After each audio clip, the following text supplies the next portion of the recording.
Hi again, everyone. Matt Underwood alongside Rick Manning. Indians are trying to avoid being swept by the New York Mets here tonight, and they'll have to do a better job pitching to David Wright because so far he's been red hot in this series. And Rick, going back over his last 15 games, he's batting .431. Well, this guy is getting hot at the right time, and I think that's why the Mets are playing so well.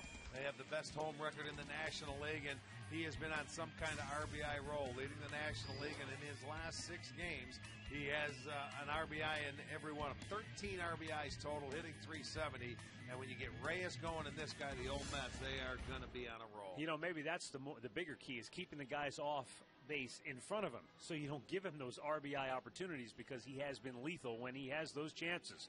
And that's the task at hand for Jake Westbrook tonight, who's coming off a very good start. And Westbrook has been pitching much better of late. His last 7 starts really have been very good. ERA under 4 during that time. You know, against Washington, when he found his arm slot, he was able to keep the ball down. It took him about 2 innings to find that arm slot. He finally got his first win in this ballpark this year. So Jake is going to be on a roll, and hopefully he can pitch well. First time he's ever faced the Mets, and he's going against R.A. Dickey. This guy is reborn, if you will. He's a knuckleball pitcher.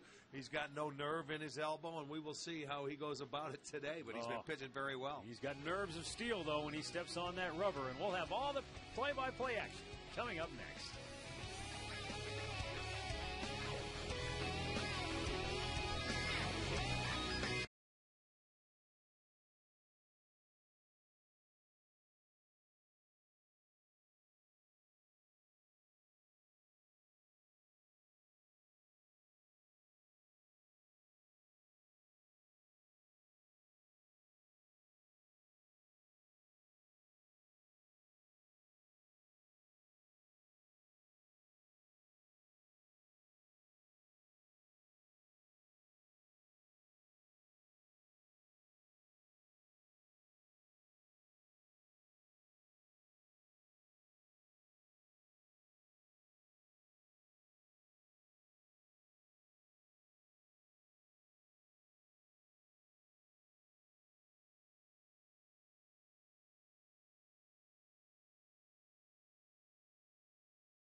To field, seeking a win to avoid a sweep at the hands of the New York Mets. Jake Westbrook leads him out. He's on the hill tonight looking for his 5th win of the year. Let's take a look at Jerry Manuel's starting lineup for the New York Mets. Jose Reyes will lead it off. The switch hitting shortstop is followed by Angel Pagan, then David Wright. Ike Davis batting cleanup. Jeff Francoeur hits 5th. Chris Carter, the DH, will hit 6th. Then it's Henry Blanco behind the plate tonight. Jesus Feliciano is in left. And Ruben Tejada will bat 9th. Tonight's starting pitcher brought to you by the Indians Team Shops, where you get 2 tickets when you spend $50. It'll be Jake Westbrook on the mound, making start number 14 this year. He is 4-3. Coming off a win in his last start and his first win at Progressive Field this year. He is 1-1 and a .480 ERA. In his last start, he went 7 1/3 innings, gave up 7 hits and 2 runs, walked a pair and struck out 5. And it took him a couple innings to find that arm slot. He was over the top and had left some pitches up in the zone, but he settled down and really pitched very well after that point. Let's take a look at the Home Depot doing more on defense Indians defensive lineup. Duncan in left, Kearns in center, Chu in right. Same outfield as they had last night. Peralta at third, Donald at short, Valbuena at second. He's new in there. Branyan is at first with Santana behind the plate. More savings, more doing. That's the power of Home Depot.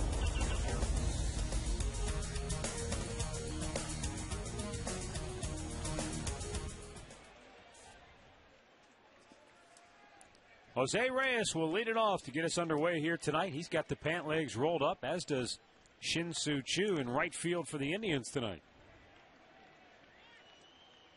You like or you don't like? I like it. Okay. Nothing wrong with switching it up once in a while. Reyes smacks it right back up the middle. That's his third hit in the series, and he's already scored 3 runs for the Mets. And when he gets on base, as we talked about in the open, that gives David Wright RBI possibilities. And he moves to the on-deck circle now as Angel Pagan will come to the plate. Well, there's a pitch up in the zone, and he goes right back up the middle. You know, yesterday he made 4 outs to the first baseman. I mean, he had a couple balls very hard that way, but he had 4 outs at first base. This one up the middle, and that's what the Mets have done so well in this series. The left-handers have gone up the middle the other way. That's their 13th hit doing that. All right, here's Angel Pagan, already 4 for 10 in the series. And Westbrook fires a first pitch strike. The runners are 8 for 11 off Jake this year in stealing bases. He's usually about 1.3 to 1.35, which is average, about average. So with Reyes, who's got great speed, you will probably see him on the move.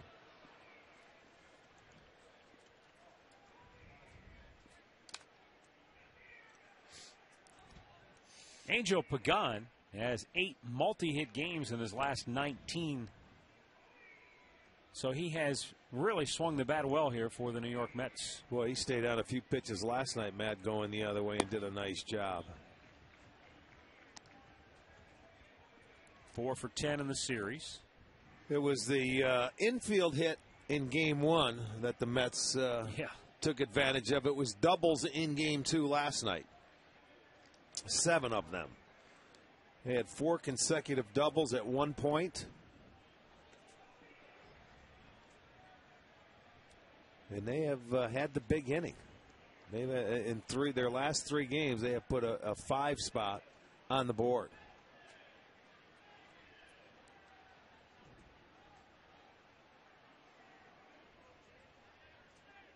One pitch goes the other way again, and a base hit into left field. And the first 2 Mets aboard to start the ball game.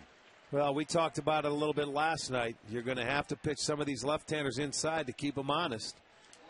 You cannot stay on that outer part of the plate all day long, and they have proven they will make an adjustment. That's a good pitch. Yeah. I mean, that is not a bad pitch by Westbrook, but that's got to show you that when you make a good pitch down in the way and they slap it that way, they're not looking for anything inside. Now David Wright. Wright 4 for 10 in the series. 5 runs batted in. He's driven in a run in 6 consecutive games for the New York Mets. Takes the first pitch strike. Well, this is what you talked about earlier in the open. This is the guy you don't want to have base runners on for, but as hot as he has been in the RBI department, leading the National League.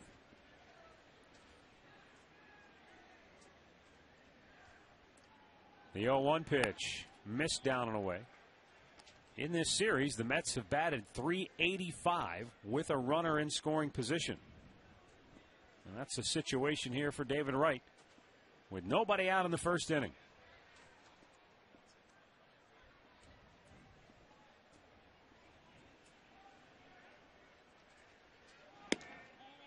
Just missed outside with it. Westbrook wanted that one as he pounded the glove.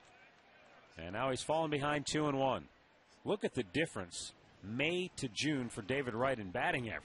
And that's probably why he's been such a key. Well, you still have 2 more weeks in June, too. Yeah. Oh, Westbrook had him leaning, and he didn't get him, didn't get the tag on him. Reyes somehow eludes the tag of Valbuena, and he is safe. They had him dead to rights. Oh, my goodness, I can't believe it. I think Reyes ended up pulling the hand back. And, you know, it's almost, you're saying, I can't believe that he didn't get him. Look at, he dropped the ball. So his arm, he got over. He never had the ball. I didn't see him drop it. I don't know if Reyes hurt his finger going back. Oh, he got spiked. On it. Yeah, ouch indeed. They're out looking at him right now. See, that's what happens when you go in hand first. You could always drop a knee or a cleat, not to try and step on him, but block him from getting to the bag. But I never saw Valbuena miss that ball. He missed it, and he was out. He was a dead duck. That's they don't give an error on that, do they? Boy, it's been a tough year for Luis Valbuena. Look at that. Right in the mitt. Right in the palm. You know, that to me, that could very easily be an error. That was not a bad throw. That has to hurt. He went right into the spikes. Well, if it's not cut, I'm sure it does hurt a little bit, but he's lucky he didn't dislocate a finger in a situation like that. Now, the reason why he went head first, and you know, some guys you don't like to go head first into certain bases, but he was out. I mean, he felt, man, I got to try and get back. He was picked off on that move. Looks like he's okay, although that finger appears to be gouged a little bit. 2-2 as right comes up empty.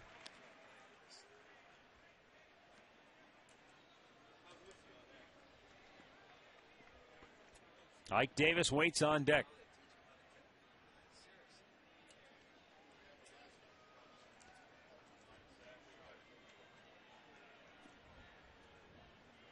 Pagan, the runner at first, with Reyes, the speedster. Actually, both are very fleet of foot.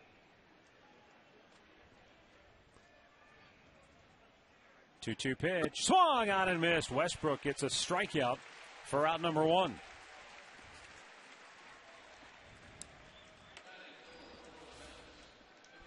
Well, Jake comes back and gets the hitter. That's the good thing. That's a changeup. He gets David Wright to swing over the top. Been a very effective pitch for Westbrook this year. That changeup, holding it a little differently. And he learned that changeup by watching television one night and watch Johan Santana, now with the Mets, how he holds it off a little more out on the fingertips. Gets better movement and break going down and out of the strike zone. And a base hit into left field. Reyes will score easily from second base. Pagan will go all the way to third, and the Mets take a 1-0 lead.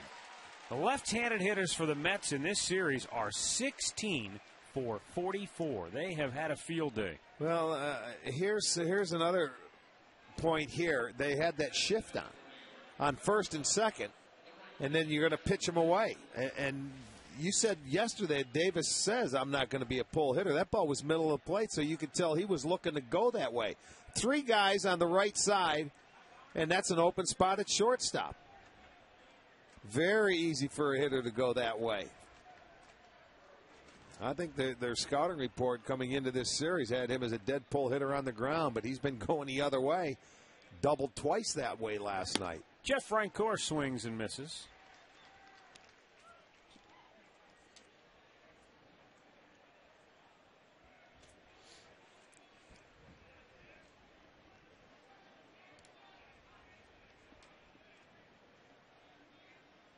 Westbrook's 0-1 pitch in the air. Deep enough to get the run home. Pagan will tag and score. 2-0 New York. Francoeur with his 37th run batted in on the year.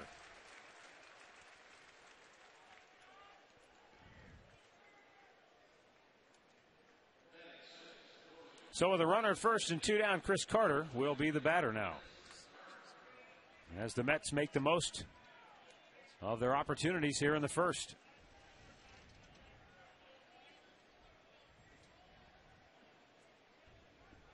And remember, Jake Westbrook in his last outing only allowed 2 runs in 7 1/3 innings. But he's given up 2 here in the first. Well, he caught a break, if you remember, early in that game. The leadoff hitter was thrown out at second base. After taking off, Santana threw him out, the first guy that took off. Then they got a couple of base hits. It was the number 2, 3 guys that did the damage. But he really struggled to get his feet, until he found that arm slot.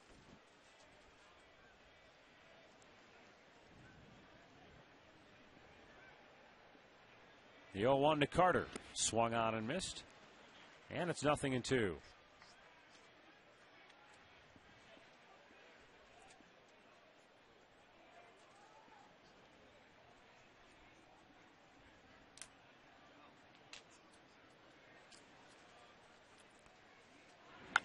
weakly fouled away, just stays alive.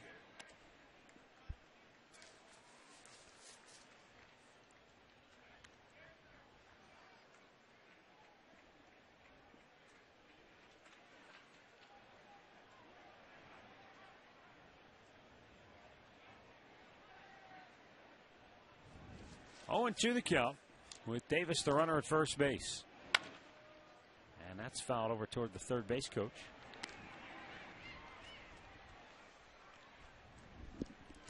Chris Carter homered for the first time in his major league career, June 11th at Baltimore.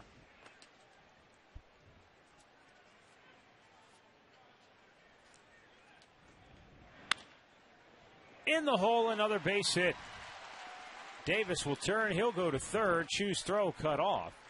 Mets at the corners. It's their 4th hit in the first inning.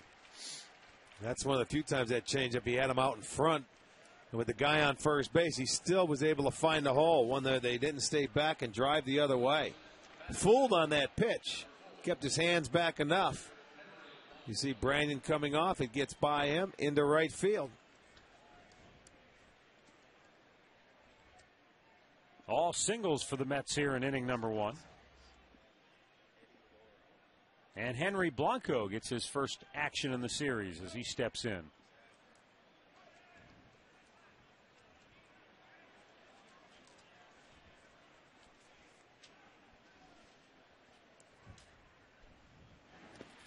Good block by Santana.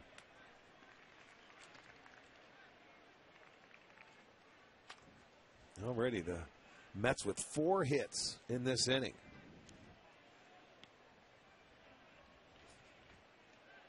Henry Blanco has hit in 11 of his last 15 starts. A .286 hitter for the season, and looks at a strike to even the count.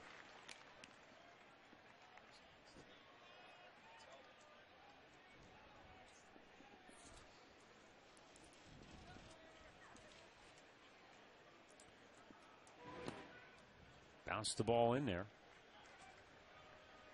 And Westbrook falls behind 2-1. Blanco has bounced around between the Dodgers, the Rockies, the Brewers, the Braves, the Twins, the Cubs, San Diego. Just like a typical catcher, doesn't he? I mean, if you can catch, you're going to spend some time defensively. People are going to take a shot at you. You know, most of them are good receivers. They can throw the ball. You know, not much for hitters, but. You know, it's interesting, Rick, when you mentioned all those teams, the only American League stop he made was in 2004 with Minnesota. Spent his entire career in the National League otherwise. And he rockets one just past Donald in the left field. Another base hit, 5th of the inning for the Mets. And they now lead it 3-0. Henry Blanco, a career .355 hitter against the Indians, comes up with a 2-out RBI hit, and that brings Tim Belcher out of the Tribe dugout. Well, let's see the location. Everything is for Jake again in this first inning is upstairs. He made the one good pitch that was down and away. But, you know, it seems like he's having a hard time finding that spot to get it in. 5 hits already, 3 runs. Although all of the hits are singles.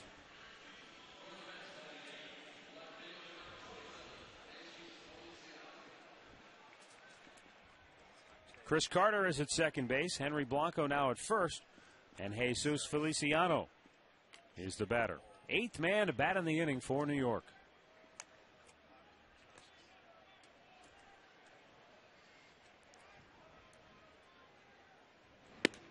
And a first pitch strike. Despite the fact that Feliciano is the 8th man to hit in the inning, Westbrook still has only made 24 pitches. But they have been able to put the ball in play, find holes.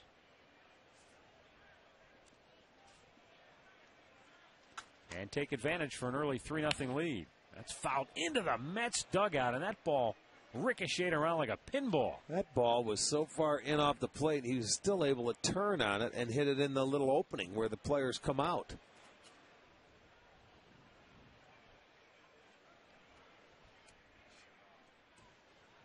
No balls, 2 strikes, 2 on, 2 out.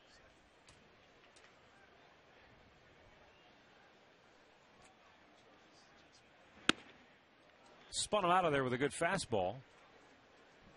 This will be pitch number 27 for Jake.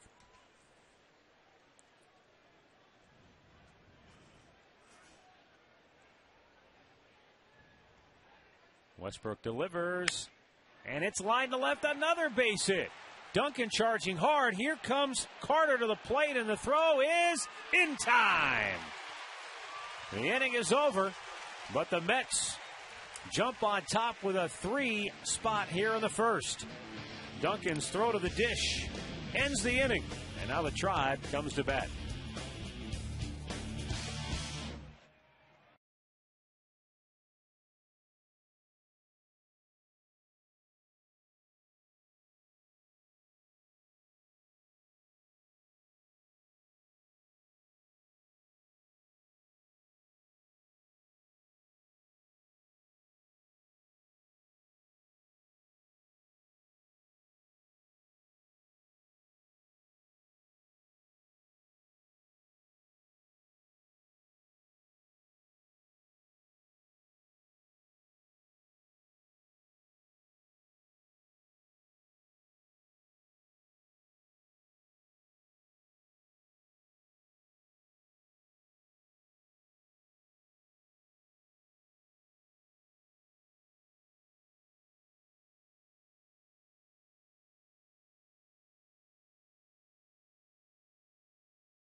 Back to starting lineup presented by Progressive Insurance. Progressive, proud to be the official auto insurance provider of the Cleveland Indians. Jason Donald in the top spot tonight, followed by Shin-Soo Choo and Carlos Santana. Travis Hafner, Austin Kearns, Russell Brandon in the middle. Then it's Johnny Peralta, Shelley Duncan, and Luis Valbuena. 35-year-old R.A. Dickey making the start. Won his 4th straight start, beating the Orioles the last time out, 5-1 in Camden Yards. He also struck out a career-high 8. And his ERA is at 2.78. And he's looking to be the first Mets pitcher to ever go 5-0 his first 5 starts. That's strange, too, with as many good pitches that they've had.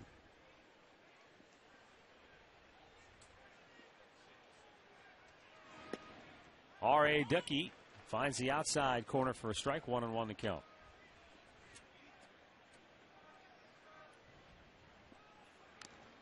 Foul tipped back to the screen. Okay, so now I'm just trying to get a feel or a read on him. Is the fastball 2 pitches ago was 83 miles an hour. That was a knuckleball there. That was 77. So it is a pretty hard knuckleball. Swung out and missed. He struck him out. 25th strikeout for R.A. Dickey in 32 2/3 innings of work. Let's check this one out. It looked like a little breaking ball. I don't think that was a knuckleball unless, let me see. Yes, it was. Knuckleball. Good camera work right there, boys. And that was 80 miles per hour. Yes, it is. That's a hard knuckleball.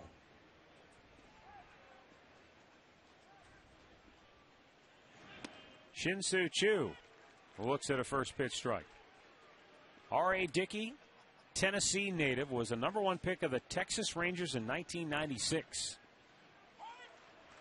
And that's when it was first discovered that R.A. Dickey does not have an ulnar collateral ligament in his right elbow. It caused a lot of friction in the negotiations to get him signed after they drafted him, because after they drafted him, they looked at the physical exams and discovered that he had no UCL. They had offered him $800,000 to sign. And after they found that out, they dropped it all the way down to $75 grand. Oh, boy. Swung on and missed. And he has struck out the first two. Let's take a look at the Mets defense behind Dickey this evening. It's going to be Feliciano, Pagan, and Francoeur in the outfield. Wright, Reyes, Tejada, and Davis on the infield with Blanco behind the plate.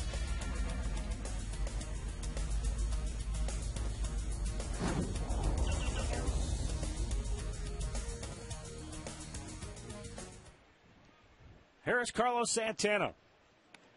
Looks at a ball outside. Without that ulnar collateral ligament, Dickey says the doctors said I shouldn't be able to shake someone's hand or turn a doorknob without feeling a lot of pain, let alone throw pitches in the major leagues. But that's exactly what he's doing. And he retires the Indians 1-2-3. 3-0 New York after an inning of play.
By Continental Airlines.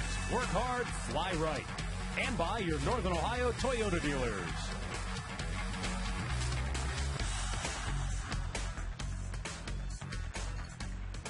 Three 0 Mets on top as we go to the second inning. Ruben Tejada, Jose Reyes, and Angel Pagan will bat for New York.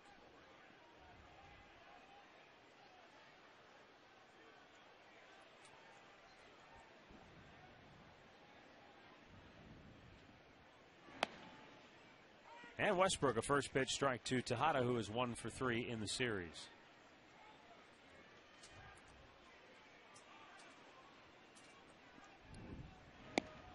Quickly 0-2 the count. Well, after Westbrook got a look at the way that Dickey went through that first inning, he realizes now, boy, he's got to put zeros on the board. They came up, they had 6 hits in that first inning. So he has got to settle in a hurry.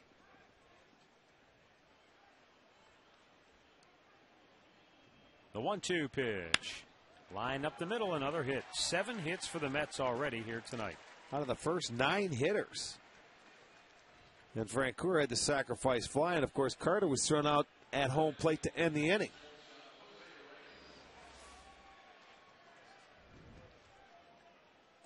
There's a 1-2 pitch. Another ball up in the strike zone.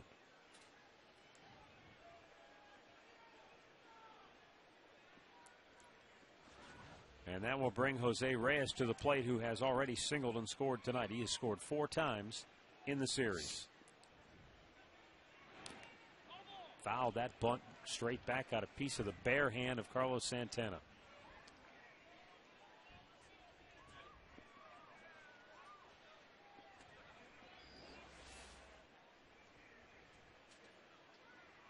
You know, not a very good pitch there to try and bunt. That's why it went straight down into the ground, jump up and bit him in the hand. Now, left-handed hitters already 5 for 5 tonight against Westbrook. And Westbrook normally pitches better against lefties than righties. Bunts that one straight back. And it's quickly 0-2.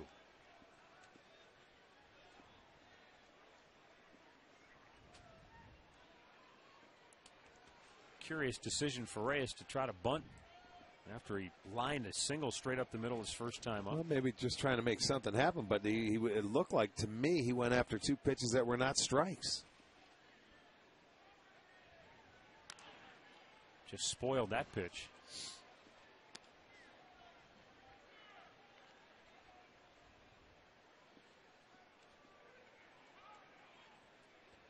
Reyes now 15 hits in his last 35 at-bats. And you want to talk about a telling stat. When he scores a run, the Mets are 24-6, and he's already in the books with a run scored Yes, tonight. he is. That's not a good sign. And also not a good sign is when they score first. They're always very good. 30-11 when they score first. They put 3 runs on the board in the top half of the first. I mean, since 2005, they have a better than .700 winning percentage when he scores a run. And that's the igniter, incredible. man. That's the igniter. That's a guy that stirs the drink right there. You get him on base, and he makes things happen. He was injured last year. You keep him healthy, and he's an exciting guy. He can do so much for your ball club. And if you think scoring 1 run is impressive, how about when he scores 2 or more? They're 126.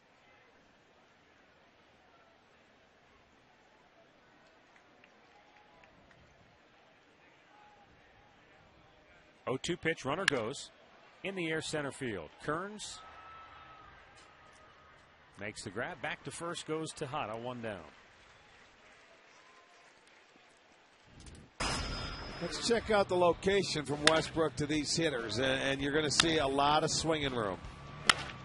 That one was a pretty good pitch. He stayed on. That one, he kept his hands back. That one was up and elevated. Another one gives him some swinging room. Look at Jake Westbrook talking to himself out there after these guys are getting base hits, realizing it's not where he wants to throw it. And they have made him pay.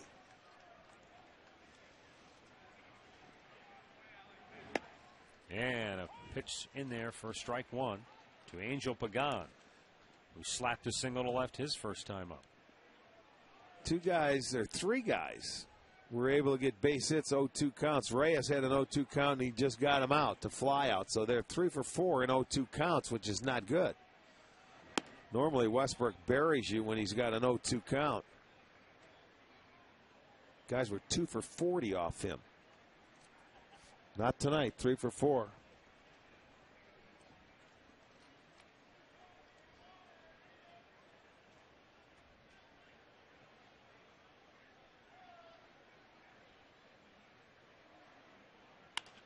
Line foul. You wonder, Rick, too, for a pitcher, when they don't get the ball down, when the ball stays up on him, is that simply mechanics? Is it a combination of mechanics and potential, fatigue? There are different levels.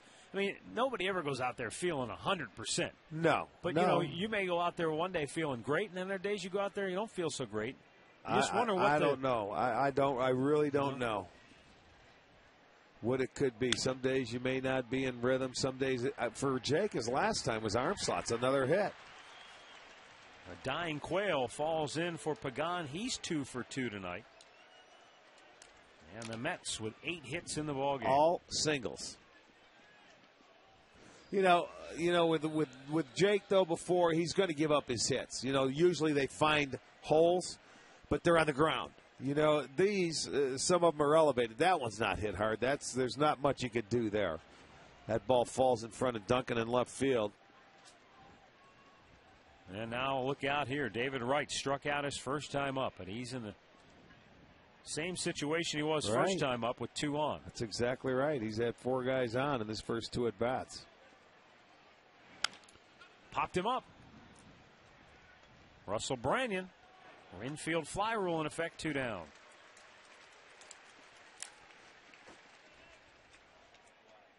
Crew chief Dana DeMuth was signaling for the infield fly rule there. Dave Eddings is behind the dish. Kerwin Danley at second. C.B. Buckner down at third. Here's Ike Davis. RBI single and a run scored his first time up.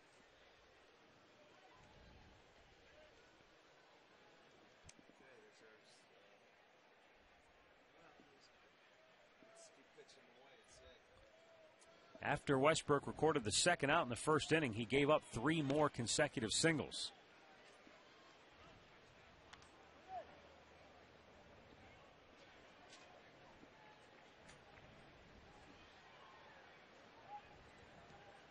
Trying to get out of a jam here in the second.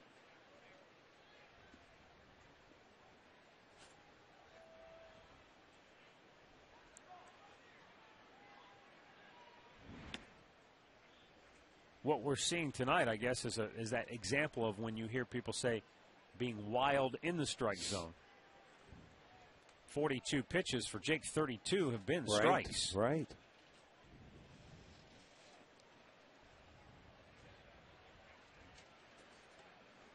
Right, staying out of the middle of the plate. You're talking about painting those edges. Runner goes, and the pitch is fouled, and Peralta runs it down. So the inning ends. Mets strand a pair. We go to the bottom of the second, 3-0 New York.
Over. And a rocky start so far for Jake. He's allowed 8 hits. Silver lining is that he's only allowed 3 runs so far. Travis Hafner takes the first pitch strike. Meanwhile, the Indians will try to solve R.A. Dickey. He set him down 1-2-3 in the first. This guy's doing nothing but throwing strikes. Hafner with a line drive base hit into right field. He's 4 for 7 in the series, swinging a hot bat, but as you pointed out, this is his last game probably, other than pinch hit appearances for the next 10 days. The most he's going to get in the next 10 days is 9 at-bats. You know, and that's unfortunate because he's swinging the bat so well. I mean, I look at it now and I'm thinking, man, oh man, when you're swinging the bat like he is, you want to get in there and you want 4 at-bats every day. Austin Kern steps in looking for his first hit in the series and trying to snap a slump. Austin 0 for 15. All month long when the Indians hit a home run, STO, Shell, and Conrad's Tire Express and Total Car Care give away free gasoline. Our first contestant today is Kathy Scheck from Talmadge, Ohio. Shell will provide $300 in free gasoline for each home run the Indians hit, plus $1,000 in free gas and a set of tires from Conrad's for each Grand Slam hit here in the month of June on STO. Visit STOHD.com right now and register. Big chopper. Right-handed kick off his glove. Reyes backs it up and throws him out. Boy, you talk about an athletic play. This guy right deflected it, and this guy takes it, and he goes right to first base. I thought he was going to go to second the short way. He did not do that with Hafner on. He went just to first base. What a great play. Heads up. I didn't think he was going to catch it on the deflection. Watch this. Boy, oh boy. Look. And then in midstream, he turned it through to first base. That's a great play. That goes 5-6-3. And I don't think the replay does it justice. No, it doesn't. How quick that ball was moving when it deflected. And then all of a sudden, he just throws in midstream going the other way. The putout goes 5-6-3. Russell Branyan 1 for 3 in the series.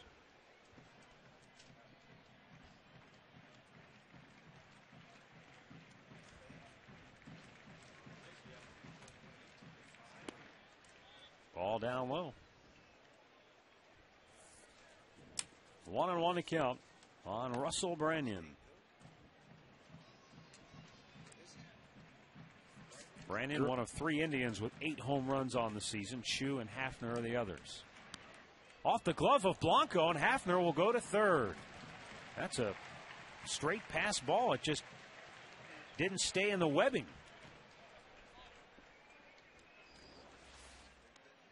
That's that knuckleball, though. Yes, it is.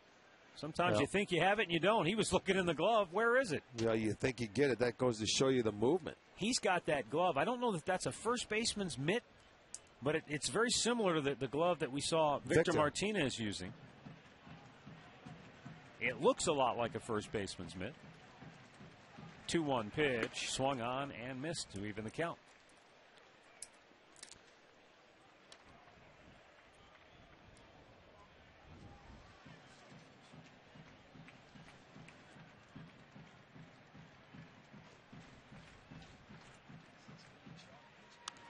Fouled back out of play. Talking earlier about R.A. Dickey, who, after he was drafted by the Rangers, it was discovered he did not have an ulnar collateral ligament.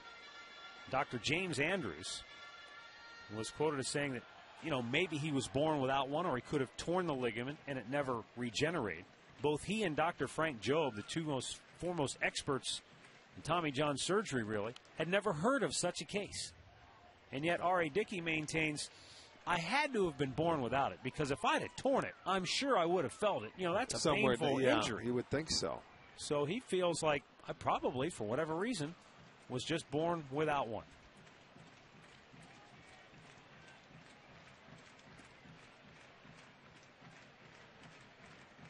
Now the 2-2. Swung on and missed. He has struck out 3, and there are 2 down here in the second inning. Well, treat the special dad in your life to Father's Day out at Progressive Field on Father's Day this Sunday. You can enjoy a full day of fun. You can play catch on the field, hit in the Tribe's cages, and have a ballpark picnic and watch the Indians-Pirates game on the Giant scoreboard. Space is limited, so visit Indians.com to get your tickets today. Fouled back by Johnny Peralta.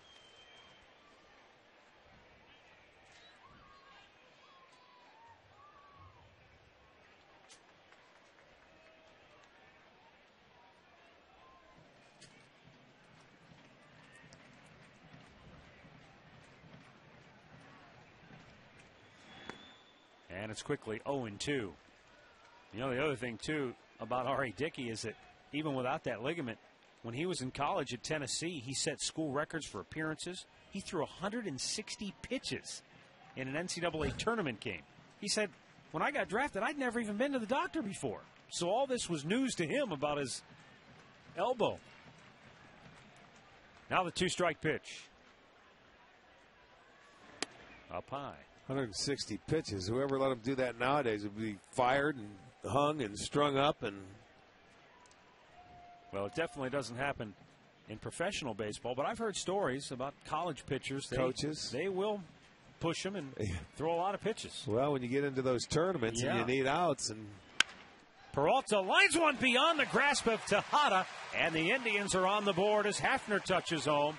Johnny Peralta with his 4th hit in the series and his 33rd run batted in on the year. It's now a 3-1 New York Met lead. Well, Johnny doing a nice job of just putting this ball in play with 2 outs.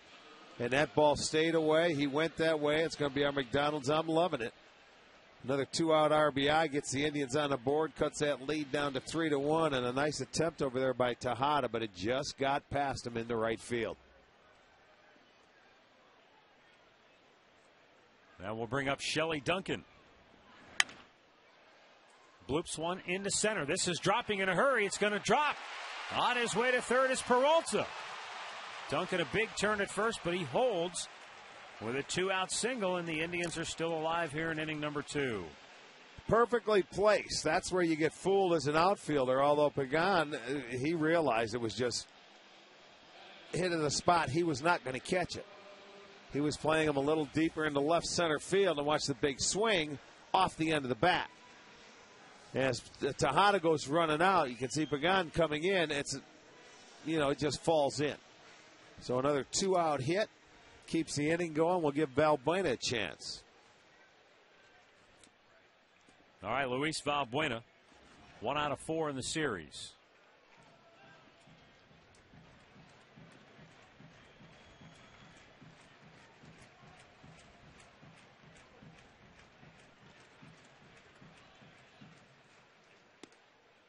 And a strike is called, and he doesn't like it. And now he's beefing with home plate umpire Doug Eddings. Well, that's not a way to voice an opinion on the first pitch. You see, he complained a couple of times last night. 0-2 the count. Something tells me those complaints fall on deaf ears when you're hitting 174. Well, it doesn't matter what you're hitting. You don't go up there complaining about every pitch that's thrown to you. And he's been doing that a lot lately. What happens? It widens the strike zone. Last 8 games for Valbuena. He has 4 hits and 29 at bats.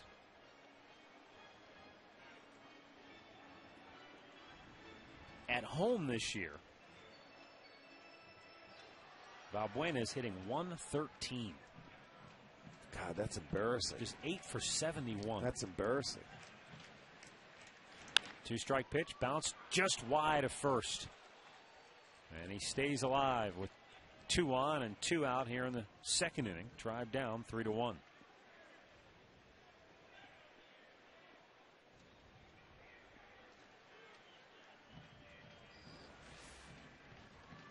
This ball, you see him come off the bag. Davis does is it does go foul, but he made a nice catch anyway, just in case.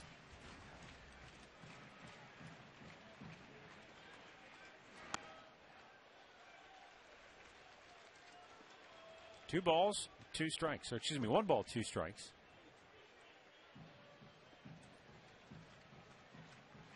Sometimes you watch that catcher react, and it's almost as if the ball catches him. Yeah. Well, you sit back and you let it come to you.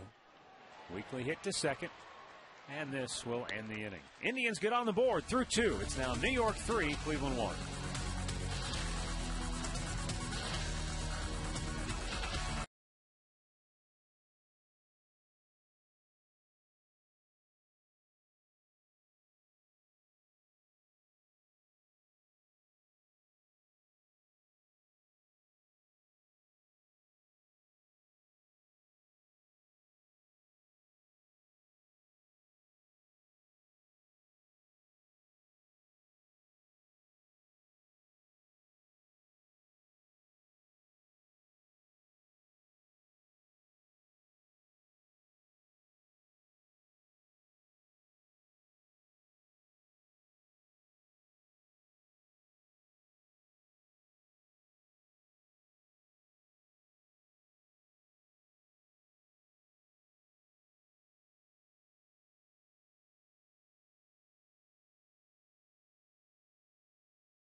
Later in the game to see what our Miller Taste Greatness moment will be. I wonder how many people go right to the fridge when they see that. That makes me want to go to the fridge. We don't have any Miller Lite in our fridge, Bo, though. Go get him a Miller Lite, will you, please? We just have water. Swung on and missed. Jeff Francoeur drove in a run with a sacrifice That's what fly you his think. first time up.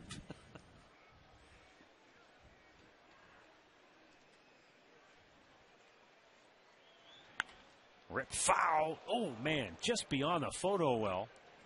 What it did, it hit the facing and came down and got the man in blue that's sitting down on the field. It ricocheted. He was able to deflect it. Look at him. He got my hand on it. Yeah. I got my hand on it. It deflected off. He blocked it. Francoeur strikes out. 2 Ks for Westbrook. 1 down here in the third. Time now for our Subway Fresh Face of the Game. Take a look at Bryce Stoll, right-handed pitcher, picked up his 5th save in a 4-1 win last night. 20 games this year from A and AA ball. An 0.87 ERA, very impressive for Bryce Stoll. Subway, play hard, eat fresh. Skins got those guys winning some ball games now. Struggling there for a while, but they turned it around. They've been hot. Skins must have put some words of wisdom on them. I'm sure he did. Yes. I'm hoping we might see his dad this weekend. The Pittsburgh Pirates will honor the 1960 World Championship is that team right? on Saturday before our game. I did not realize that. No kidding. Well, he'll be in town. Here's the 0-2 pitch. Just a bit outside.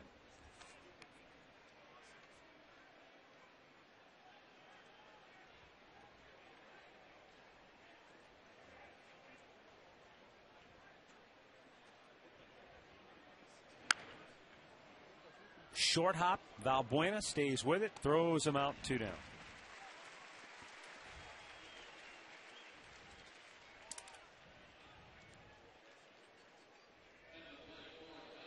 That'll bring up Henry Blanco, who drove in a run with a base hit his first time up.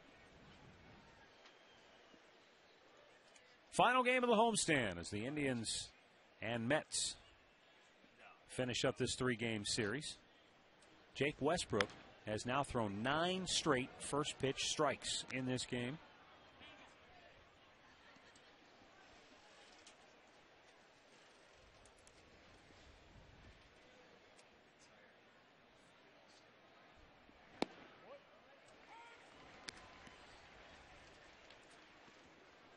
By the way, Rick, I just was curious, so I looked it up. In 1960, Joel Skinner's dad, Bob Skinner, hit .273 for the world champion Pirates and was an all-star.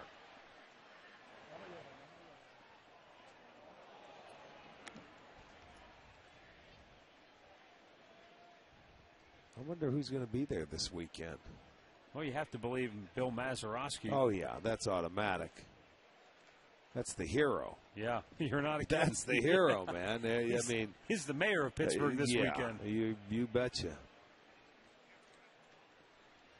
The 0-2. Swung on and missed, and Jake Westbrook has found his groove. 2 scoreless innings. We'll go to the bottom of the third. 3-1 Mets.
3-1 lead. Bottom of the third inning. Top of the order for the Tribe. Jason Donald, Shin-Soo Choo, and Carlos Santana.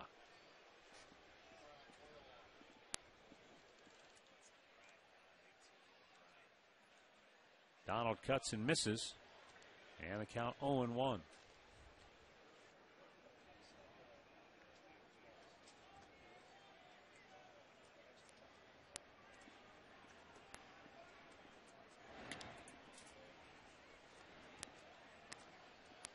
One ball, one strike. Donald struck out his first time up. He's 3 for 8 now in the series.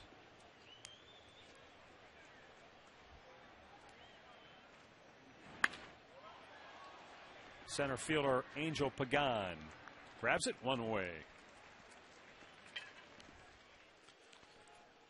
All right, everybody get ready now. Time for the AT&T trivia question. AT&T rethink possible. 2 shortstops in Mets history have a Gold Glove. Who are they?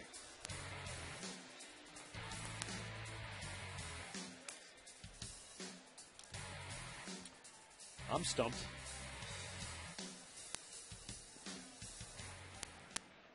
Shin-Soo Choo lines one softly toward right, drops for a hit. 4th hit of the night for Cleveland. And a 1-out base runner now for Carlos Santana. You can't look in the media guide. That's cheating. I'm not. I wasn't looking for that. No, I'm not. I've already made my guess. I didn't hear it. There's Choo. Finally gets one. Put a nice swing on it. Although it did get in on him a little bit.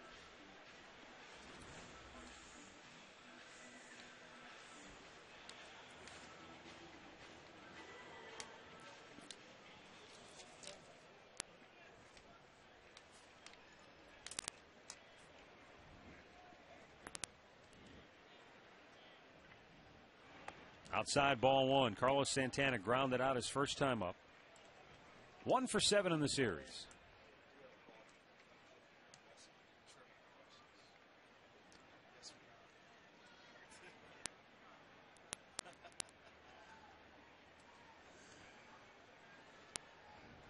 R.A. Dickey delivers up high. 2 balls, no strikes. Choo does have 10 stolen bases, and you would think this would be a guy you could run on. Yeah, but when you watch them, and Wakefield's the same way, their front foot, they just go. They step, and they're very quick to the plate. They give their catcher an opportunity if they can catch the ball. Watch, he doesn't lift his leg, he just glides. He gets rid of that ball in about a second. And that gives your catcher more than enough time. You can't really get a jump because he doesn't lift his leg.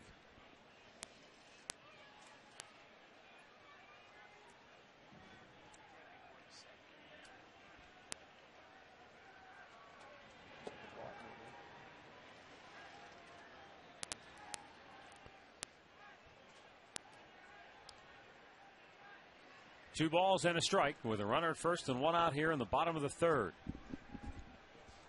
Might be looking for a fastball right here. Whatever it was low. 3-1 the count.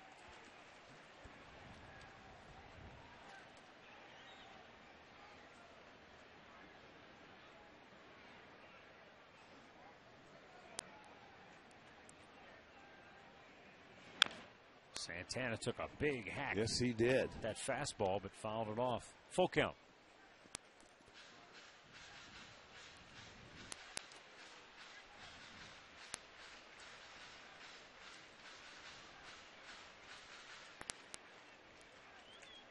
Travis Hafner waits on deck.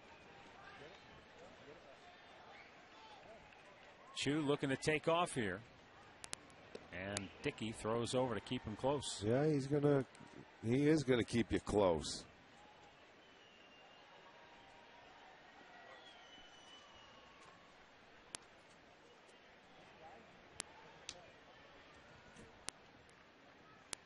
Choo's not running, and Santana fouls it back.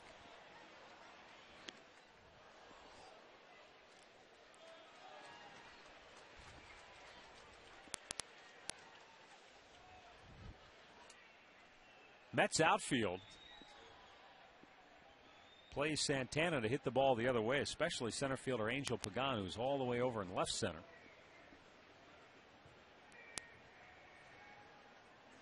Runner goes this time, and Santana fouls it deep down the right side. Starting to get a little beat on that knuckleball or get an idea how it's breaking.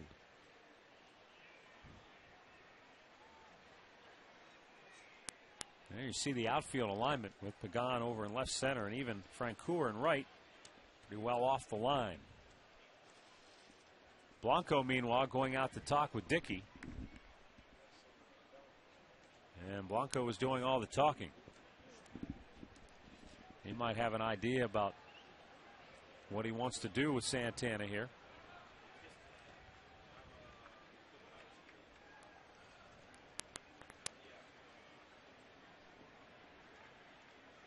And the 3-2 pitch, runner goes, grounded right at Davis, and he looked to second but decided to take the easy out at first. 2 down, and Chu moves into scoring position.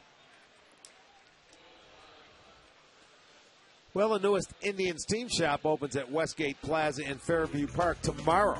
The shop opens at 5:30 a.m. and early bird giveaways include AM, PM, all-you-can-eat seat 3-packs to the first 25 fans and 2 dugout suites to the 4th of July game.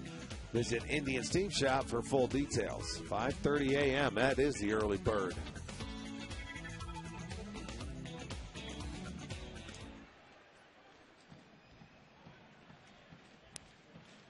Travis Hafner looks at ball 1 outside.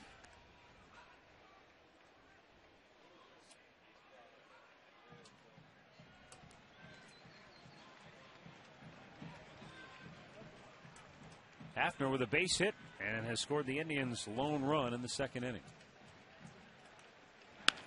Ground ball. Tejada kicks it away. Coming around third, Chu. He's going to score. It's a 1-run game. So the Mets give one back as Tejada unable to come up with that ground ball off the bat of Hafner. And the Mets lead is now 3-2. Well, I'm thinking they're going to give Hafner a hit, but then an error when he scores, I would think, because you got to at least knock it down. He's playing him back and on that infield grass. Or that could just be a straight error.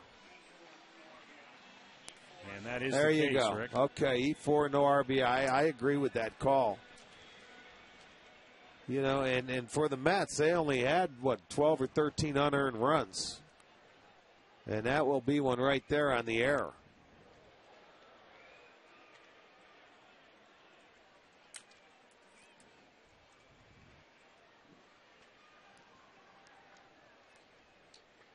But that run, it makes it a 3-2 ball game. Now Austin Kearns rips one, hit the bag at third. And this time Reyes will make no spectacular play on Kearns. Austin snaps that slump with a base hit off the bag at third. He can kiss that 0 for 16 goodbye. How about that? You know, don't see. He caught a bad break his first time up. This time did. he gets a break.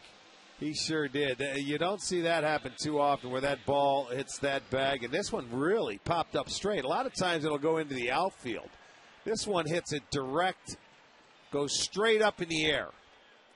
Yeah, nothing you could do about it. And that's where Kearns is saying thank you very much for third base.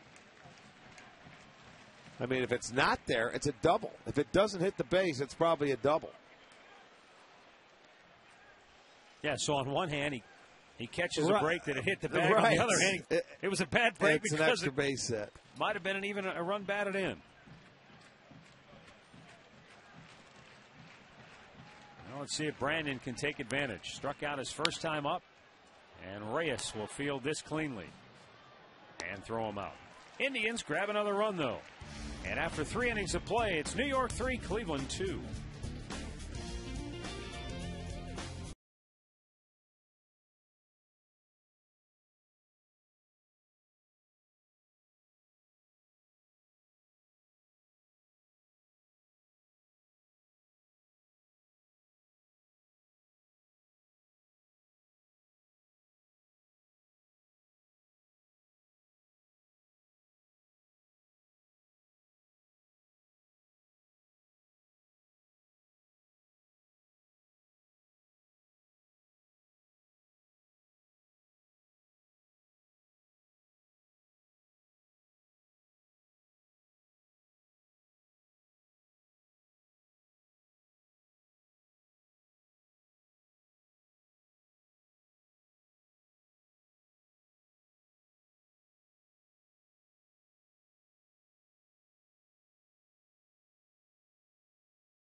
3-0 lead before the Indians even came to bat in this ball game.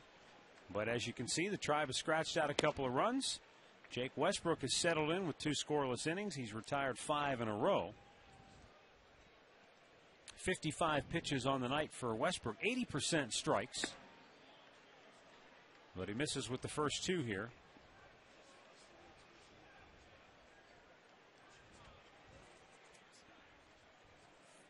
Jesus Feliciano with a bloop single to left his first time up, and it's 3-0.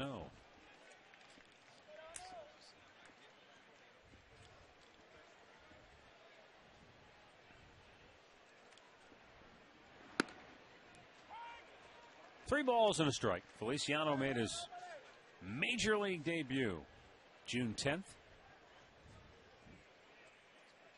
This guy has paid his dues, though. Over 1,200 minor league games before getting his first taste of Major League Baseball. He was leading the International League in hitting when he got promoted. You know what? You don't care. You want the big leagues. It doesn't matter. That's right. It doesn't matter what you're hitting down there. Give me that call. Let's go back to the studios for an in-game update. Al Pulaski has the latest from Pittsburgh. Or in Hey, Chicago. Matt, you and Rick headed there tomorrow. The Pirates have lost 10 in a row, and tonight they're down once again. The White Sox leading this one 3-0.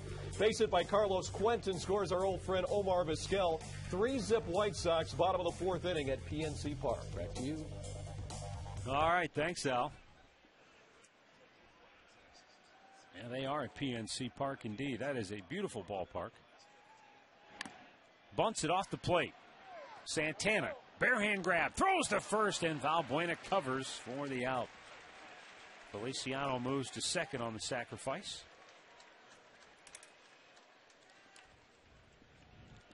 Nice barehanded play here by Santana. And I don't know if Valbuena gets blocked out by the runner, but he barehanded it, throws a seed down there, and he shows the umpire, I caught it.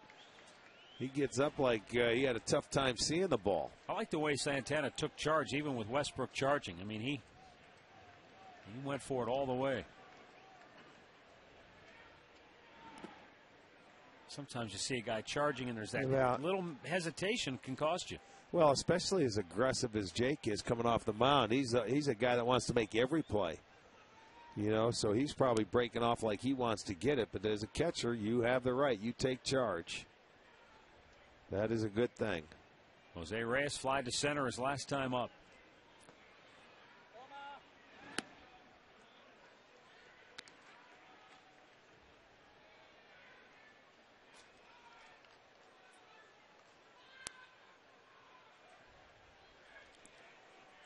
I can see Reyes being one of those kinds of players that, you know, if you were a scout and you were looking him, he would stand out to you. Oh, gosh. His abilities, the way he approaches everything at the plate. Well, he can do it. Switch hitter. He can run. He can hit for power. He's really a talented guy. You see the play he made, the deflection off Wright's glove today, and acted like nothing even happened. He just caught a bad hop. Yeah, he stands out. You're darn right he does.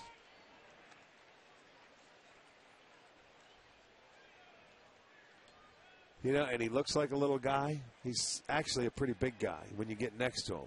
You know, he's not as little as you may think he is on TV just because he's a leadoff hitter.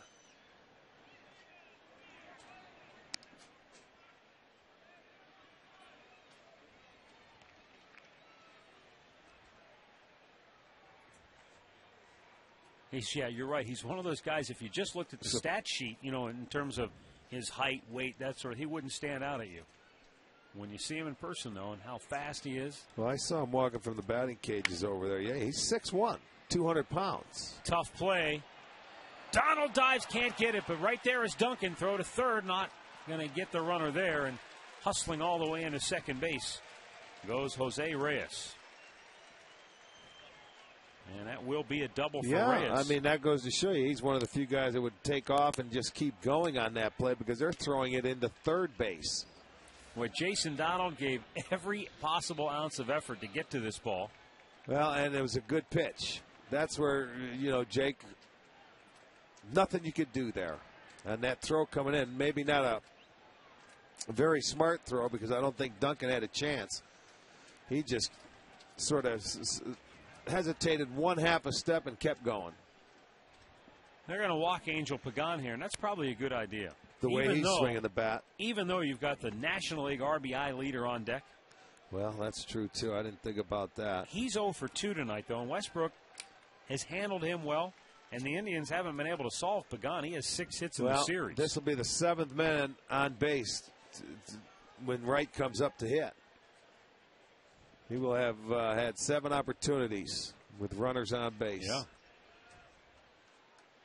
And there's also the theories you're playing with fire. Yeah, he's 0 for 2, but you're... Uh-huh. Well, I mean, right here, the way this guy has swung the bat, you want that double play because Westbrook's always one pitch away from getting that double play. You feel a lot more confident that he can get that double play. Our GMC 5-star league leaders brought to you by the GMC Sierra. Never send a truck to do a Sierra's job. And there you see Wright leading by 1 over Troy Gloss, who's having a terrific year for the Atlanta Braves. And then the familiar name of Albert Pujols, followed by another guy who's a bit surprising to be on this list, Johnny Gomes. Yep, and the guy following him. Yeah, there's a couple surprises up there, no doubt.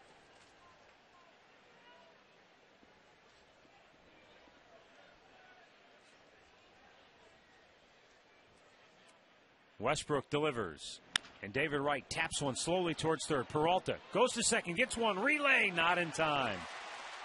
And the Mets pick up a run and pump their lead back up to 4-2.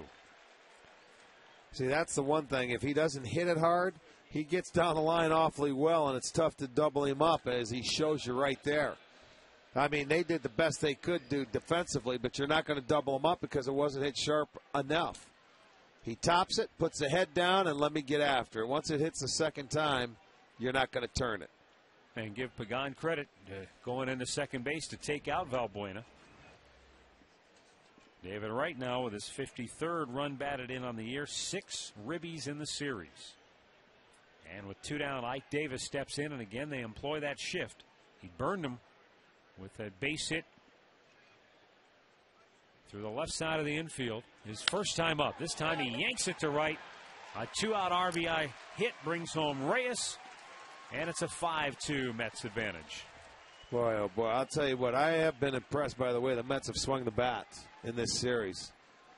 These left-handers have gotten after it, boy.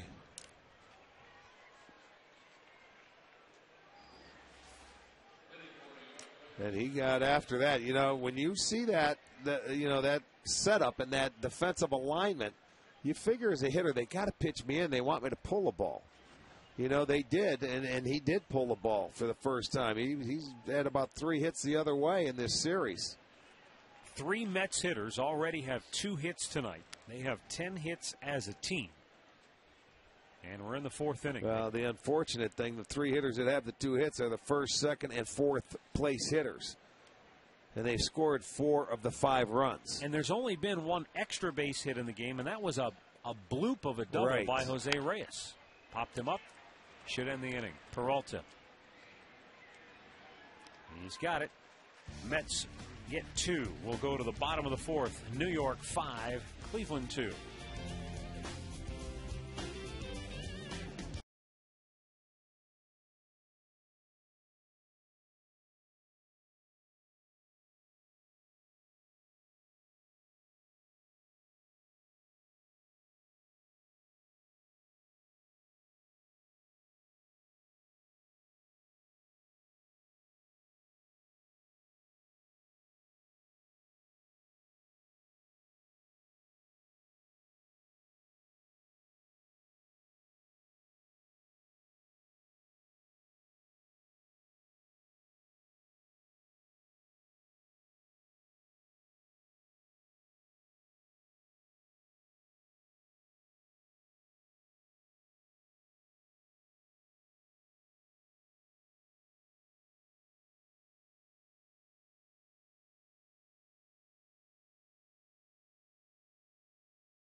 up the river. Yes, they are. It's where you and I may be headed soon. Johnny Peralta fouls one off. He drove in a run with a 2-out hit in the second inning. Peralta, Shelley Duncan, Luis Valbuena here in the fourth.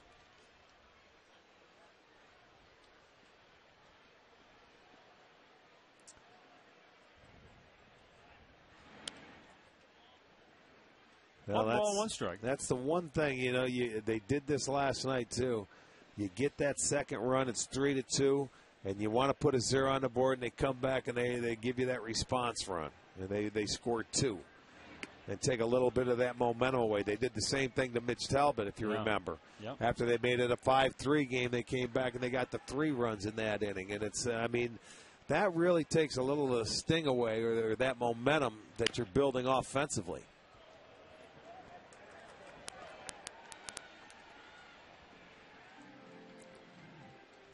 Youngster wore his Chew shirt, and he's got a souvenir baseball to take home. Jerry Manuel's club, meanwhile, with a 37-28 record, started the night a half game in back of the Atlanta Braves. And you talk about keeping the heat on Atlanta. They've won 6 in a row, 10 of 11. Atlanta went through a string there where they won 10 straight ball games, didn't they? I think earlier, yeah. Yeah, and these guys are, what, 9 out of 10? You're right. There's been some teams make some really good runs this year. Peralta is rung up by Doug Eddings. 4th strikeout for R.A. Dickey. Here's our great clip of the game from last night. Brought to you by Great Clips. Shelley Duncan with his 2nd home run in as many nights. 2 home runs, 4 ribbies in the series for Duncan. Relax here at Great Clips.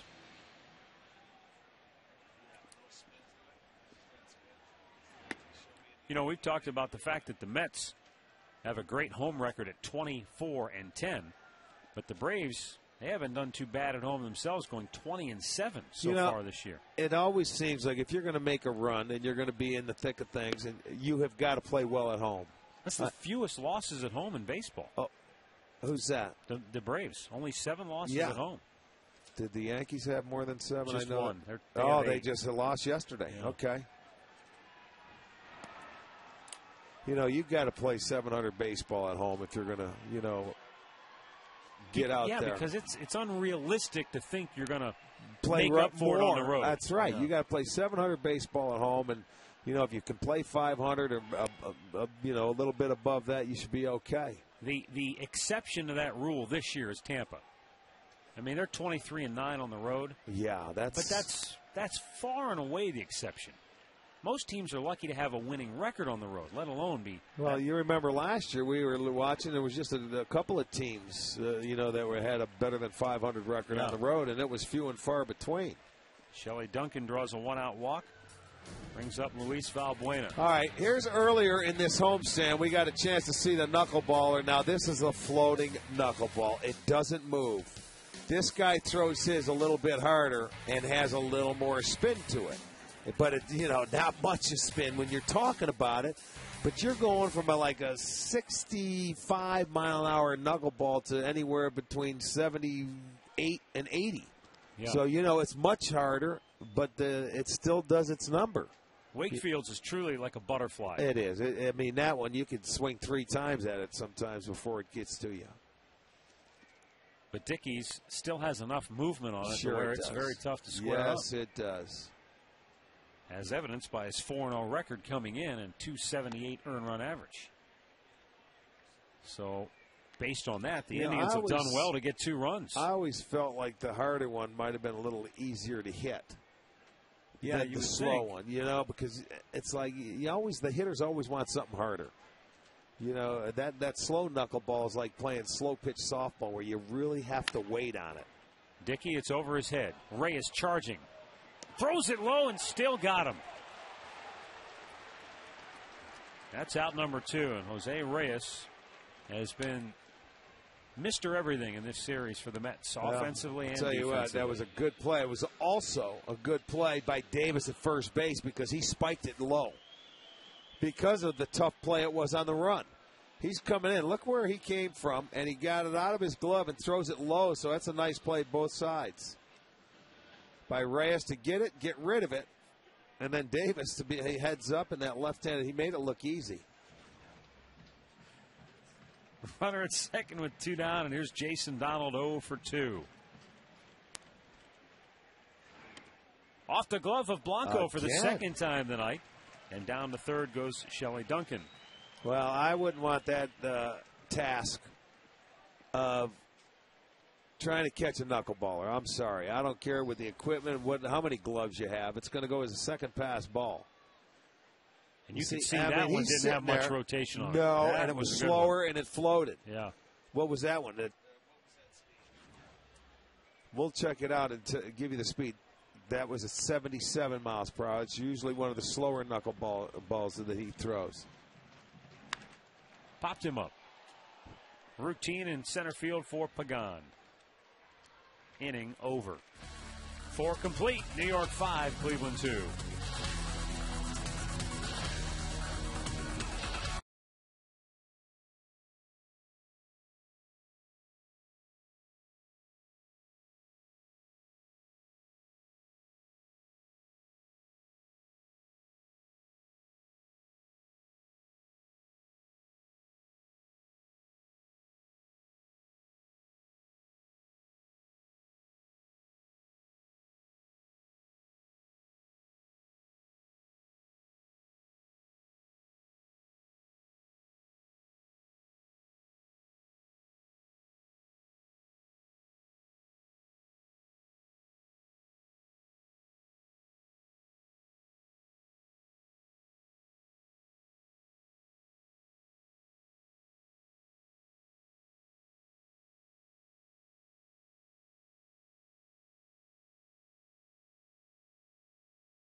Cafe Frappes, caramel or mocha, blended with a hint of coffee and ice. McDonald's, I'm loving it. By KeyBank. Stop in and start a conversation and unlock your possibilities. And by Panini's. Visit PaninisGrill.com for a list of new locations.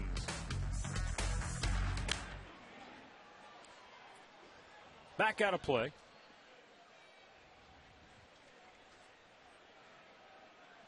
Oh, there's Bill. You know what? If he's not working down there underneath the door to the clubhouse, he's sitting in watching a ball game. He's taking in a view. That's some serious dedication. But you know what? At least now he gets a good view instead of having to sit down there. And he could probably have a cold beer if he wants. And he doesn't have to listen to you and I. He's got the shades on. Hello, Billy. How are you, pal? Meanwhile, Chris Carter fouled that ball off his leg. And he's really hobbled.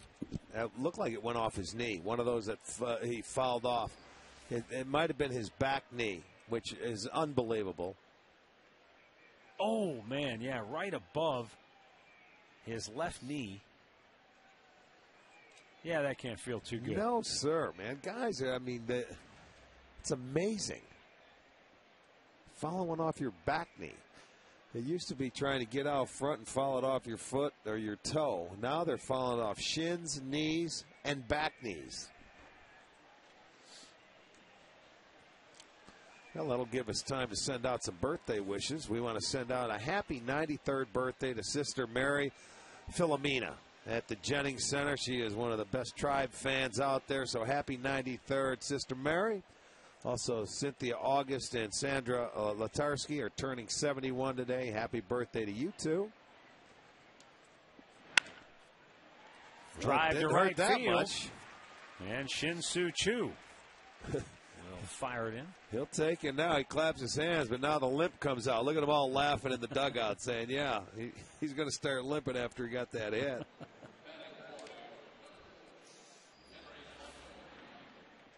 Tell you what, there it is. He went down, hit a pretty darn good pitch. Changeup down and away.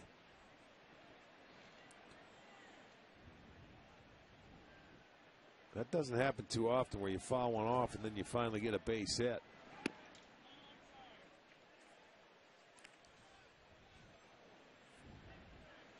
Look at the left-handed hitters tonight for the Mets. Are they doing something? In the series. Yeah, they've been outstanding. They really have. They have showed me something, boy. And I know they're playing very good baseball. You know, they're playing so well out on the road. They're averaging well over 6 runs a game. And they were struggling on the road this year. They've won 5 straight road games, averaging just under 7 runs in their 5-game streak. And there's a liner towards center. Kearns coming hard, reaches down, makes the grab. And that is out number 1. So Kearns takes a hit away from Henry Blanco. Barely. I'll tell you what, Blanco hit the ball right on the nose. Comes in, Kearns gets it right before it hits the ground.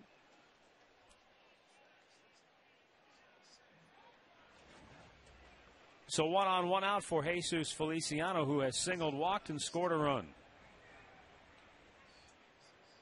He walked to lead off the 4th, in which the Mets scored 2 runs.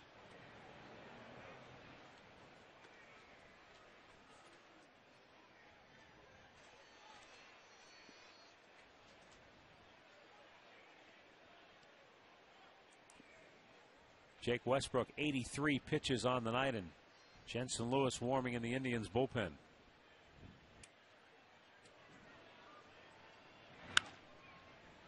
Popped out of play.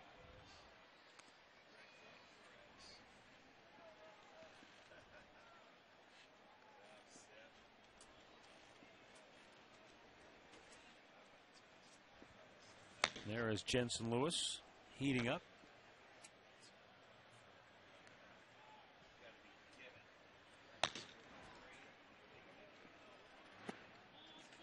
Just missed outside.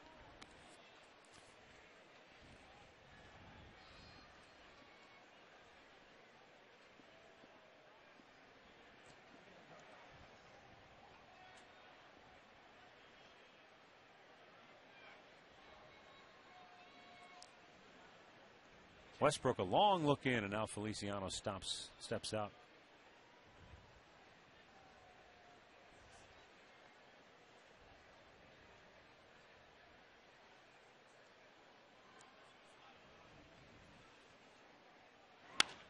Ripped, just fouled on the third base side. Mentioned earlier that Feliciano has played over 1,200 minor league games before he got his first big league action. He was leading the International League in batting average at the time of his promotion. You said, yeah, that doesn't matter, though. He wants that first taste of big leagues. And I was thinking about the movie Bull Durham, where, Crash Davis is chasing, the home run record, but he doesn't want anybody to really know about it, because all that means to him is that he's been in the minor leagues a long time. What a diving catch by Shelley Duncan, making like a swan for out number 2. Well, he figures he has to run all that way. I am going to leave the ground, and it looked like it was going to be in foul territory, awfully close. But he ran a long way, so he says, I'm going to get on my belly, makes a nice catch, gets the second out. Because they have made him cover a lot of ground by blooping some in. Last night they were hitting him over his head. But a nice running catch and gets out number 2. Say one thing about Shelley Duncan. He's all out all the time. That's exactly right. He knows how to play one way. And that's full speed.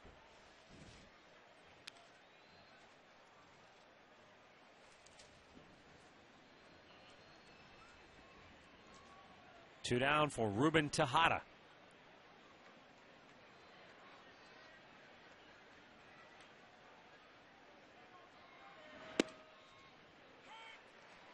Westbrook finds the inside corner.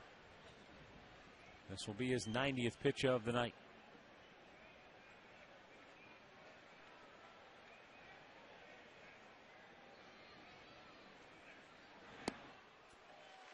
One ball, two strikes.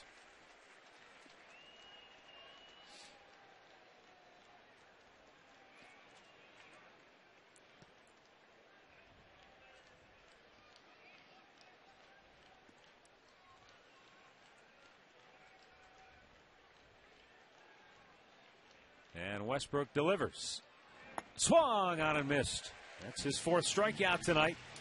He sets him down 1-2-3 after the leadoff hit by Carter. And we'll go to the bottom of the fifth. 5-2 New York.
That's like they do it out in San Francisco over at Pac Bell, where they sit out there behind the right field wall and wait for the home runs. Shin-Soo Choo will lead off for the Indians here in the bottom of the fifth. Drive down 3. R.A. Dickey delivers low and away for ball 1.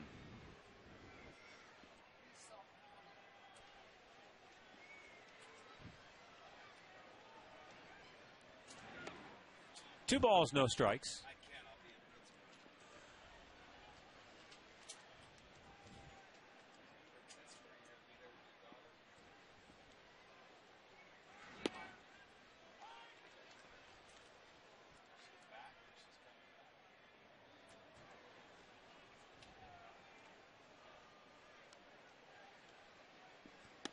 Up high, 3 balls and a strike.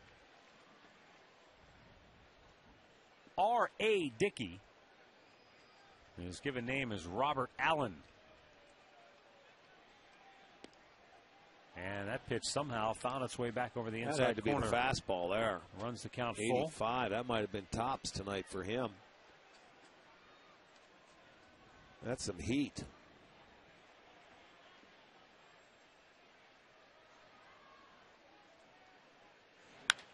Choo blisters it in the hole.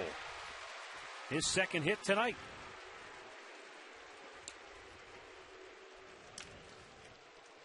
Time now for a game recap brought to you by your Northern Ohio Toyota dealers. Boy, the Mets got off to a big start in that first inning. They had 6 hits and led it 3-0. Indians came back with a Johnny Peralta RBI hit with 2 outs in the second. But then the Mets countered with 2 more in the fourth. And it's 5-2 New York. Here in the bottom half of inning number 5. Tribe with their leadoff man aboard, and Carlos Santana 0 for 2. Looks at a ball outside.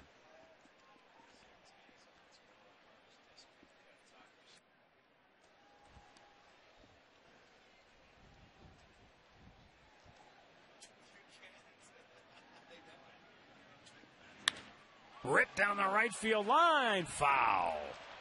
Boy, he got on top of that one.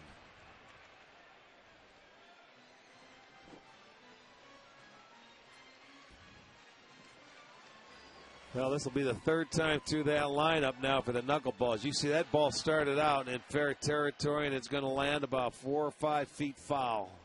And he hit it right on the nose. This guy, for a left-hander, gets up on that high stuff, boy. A lot of times those left-handers are good low ball hitters. He can get up on it. I don't think he felt that last pitch was a strike. Now he'll have to battle down 1-2.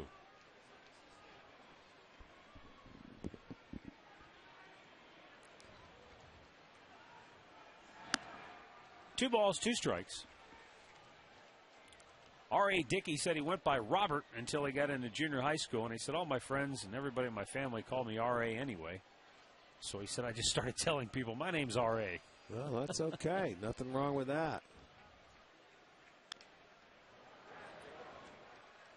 2-2 the count on Santana.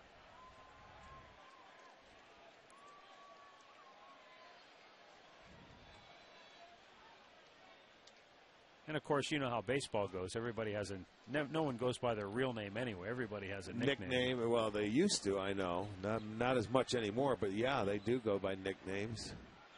But he says in the clubhouse, some guys just call him Ray. Yeah, all right. Some guys call him Raw.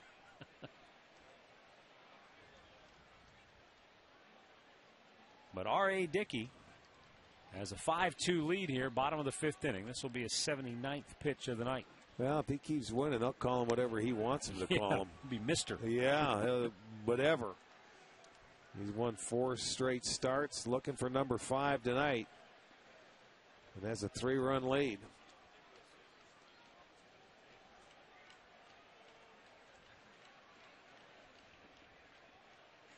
Santana rifles this one down the right field line. That's a fair ball this time into the corner.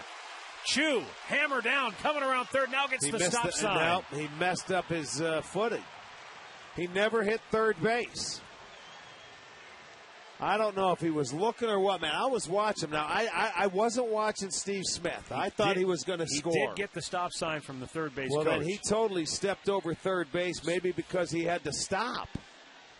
But I thought his footing got messed up. As Santana, he wasn't foul on this one. Drilled this one into the corner.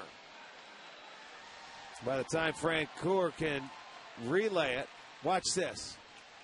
Now, does he look up? I think he knew he had to stop. It is weird that he missed the base like that. He missed the base. And you see C.B. Buckner laughing, saying, I'm glad you came back. You know, I'm not so sure because it looked like, with the double ear flaps, I couldn't tell if he picked up Smitty over at third. Well, he's there anyway. Nobody's out, and you're down 3. You can't afford to have anybody thrown out at home plate. You've got Hafner coming up, one of your hotter hitters. You've got runners at second and third, and the Indians a base hit away from being right back in this. And Travis Hafner has been on twice tonight. He singled his first time up, reached on an error in the third. 4 hits in the series for Prunk. Big RBI spot here for the Indians DH, who has 26 runs batted in so far on the year.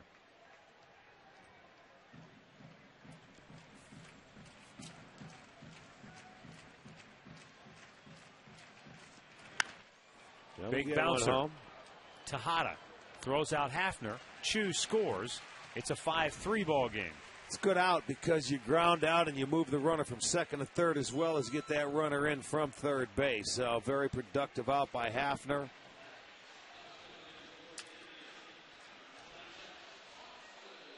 Now get this one in and you're right back in there.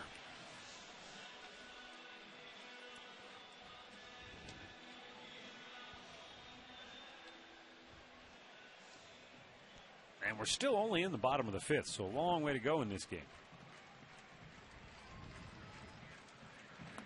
Austin Kearns looks at a ball down low. Kearns, first time up, hit a ground ball to third that kicked off the glove of David Wright. And Jose Reyes smartly grabbed the ricochet and threw to first to retire Kearns. Next time up, Kearns hit a ground ball that hit the third base bag, popped up into the air, and snapped his 0 for 16 slump. But as you pointed out, on one hand it was a good break because he got a base hit. On one hand it was a bad break because he would have had a double had it not hit the bag and might have scored a run. That's right. Because Hafner only ended up at second base on the single. 1 ball, 2 strikes.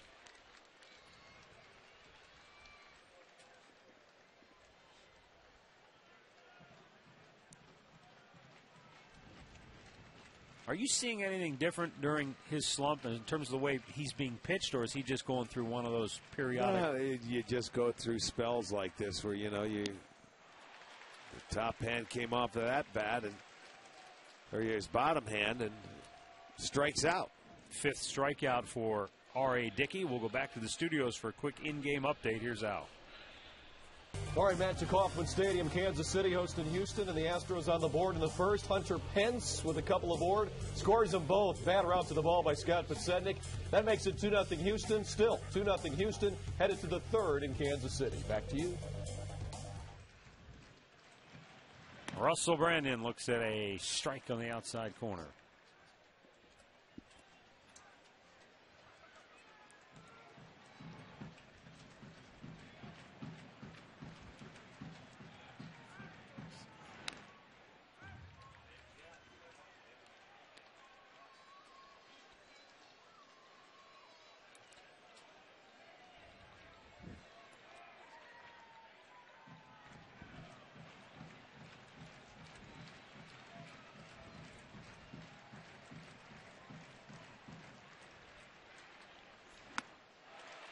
And Brandon strikes out again. Indians get another run. After 5, it's 5-3 New York.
Pack original and honey barbecue sauce, each for 98 cents at any Northeast Ohio Mark's location.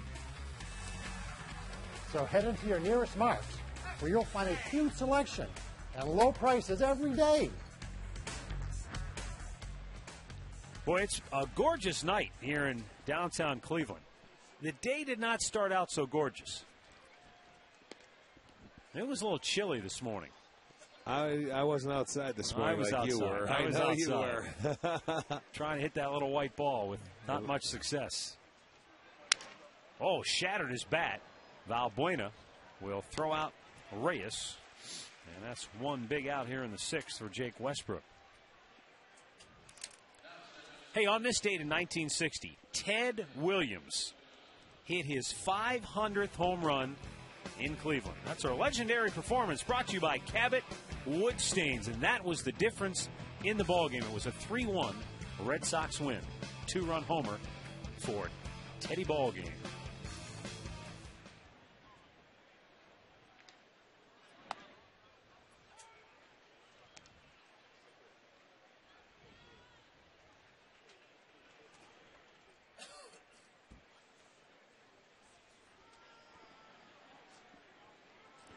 Angel Pagan drives one toward left center, and Austin Kearns runs it down 2 away.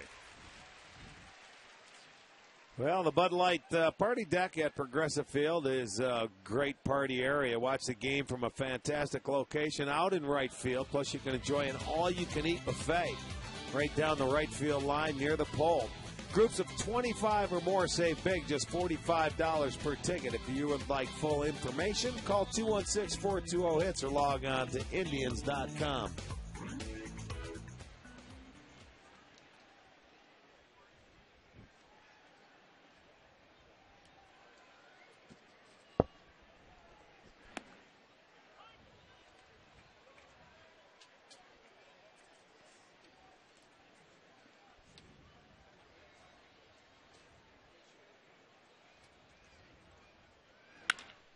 Right field, Chu reaches down and makes the grab, and 1, 2, 3 go the Mets for the second time tonight. And we head to the bottom of the 6th, 5-3 New York.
Knives. Uh-oh. Don't try this at home. You may miss one hand. Very nice. Yeah, impressive. Very nice. Where's that down? East 4th? Yeah, good call. Ah, Mr. Downtown, huh? I just thought I'd drop that in on you. Now I know where you go after the ball games. I'm down there flipping knives after the game. Oh, man. So I've only got one hand. The juggler. You're like that guy in Happy Gilmore, his golf coach, Carl Weathers. That's right. The alligator got him. Johnny Peralta bounces it to short. Jose Reyes throws him out, 1 down. All right, here's the answer to our trivia question. I had no idea tonight on this one. I'm trying to think of Mets shortstops. Well, Rafael Harrelson is one. Santana, How maybe about Tim Ray Duffel? Ordonez? Do you remember him? Yeah, I forgot about Ray Ordonez. 3-time Gold Glove winner. You remember him? He was slick, man. Yeah, and Buddy Harrelson. I remember Harrelson. That was back in my day. managed the Mets. And back in my day. 91, maybe, in the early 90s, I think he managed the Mets. Here's Shelley Duncan. Takes a strike over the outside corner. If I remember right, Bud Harrelson, he was a hard-nosed player. Yeah, he was. You know, Boa, Harrelson, they were all the same mold. Except he couldn't hit. In the air at right field. Long run for Frank Coeur. But he gets there in plenty of time. 2 down. Boy, and while we're on a roll, let's go ahead and take a look at our Miller Taste Greatness moment. And for that, we go back to 1969. Watch this catch. Wow. Tommy Agee. Come on, let's see another one. Go get it. That a boy. Not a long strider, huh? Those quick, choppy steps, but he can cover some ground. That's right. Get it, run under it, make sure you hold on to it.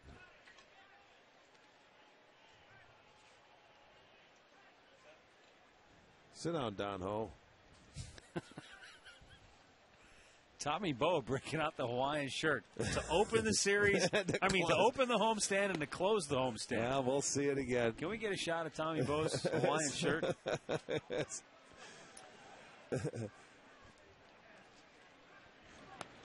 Down low. Tommy Boe heard me talking about Bud Harrelson being known as a hard-nosed player. He brings up 1973 NLCS Bud Harrelson, Pete Rose got in a fight. Yeah, that's right. When Harrelson tried to break up a double play. Or was it Rose that was breaking up the double play? He just looks at me. I don't know. Ah, who cares? One of them. I came in today to the booth and he had a pineapple on his forehead.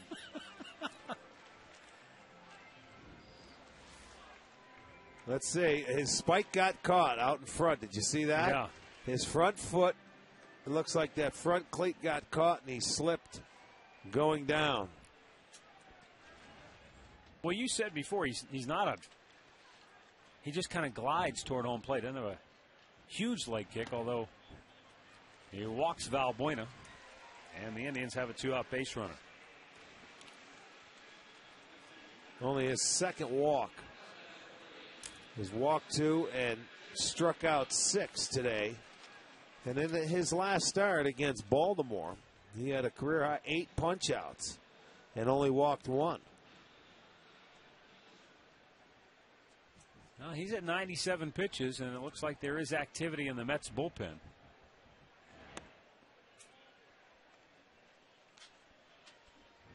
Jason Donald 0 for 3. He has struck out and twice flied to center.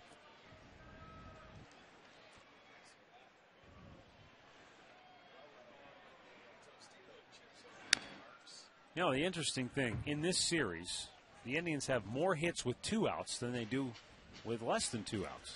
That's hard to believe. Double barrel action in that Mets bullpen.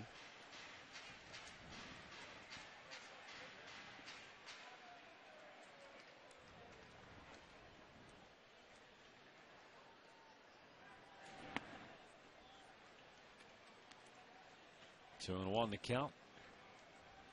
White Sox continue to lead Pittsburgh 5-1. And they're in the 7th inning in the Steel City, where the Pirates are headed for their 11th consecutive loss. Oh, boy. Donald swing and a miss. 2-2.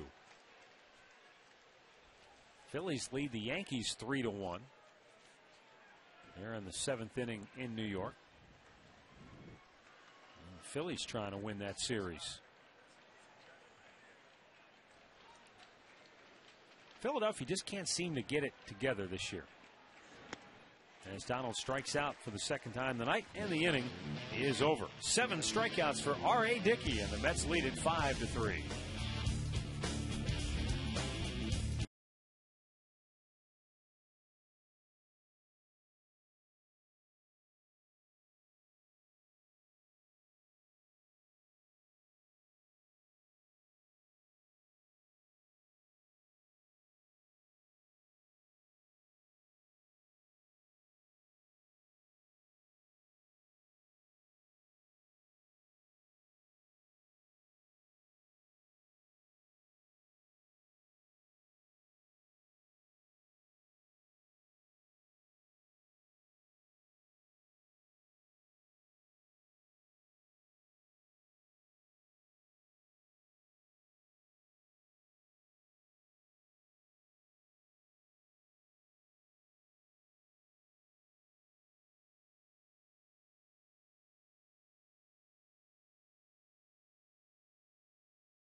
AT&T.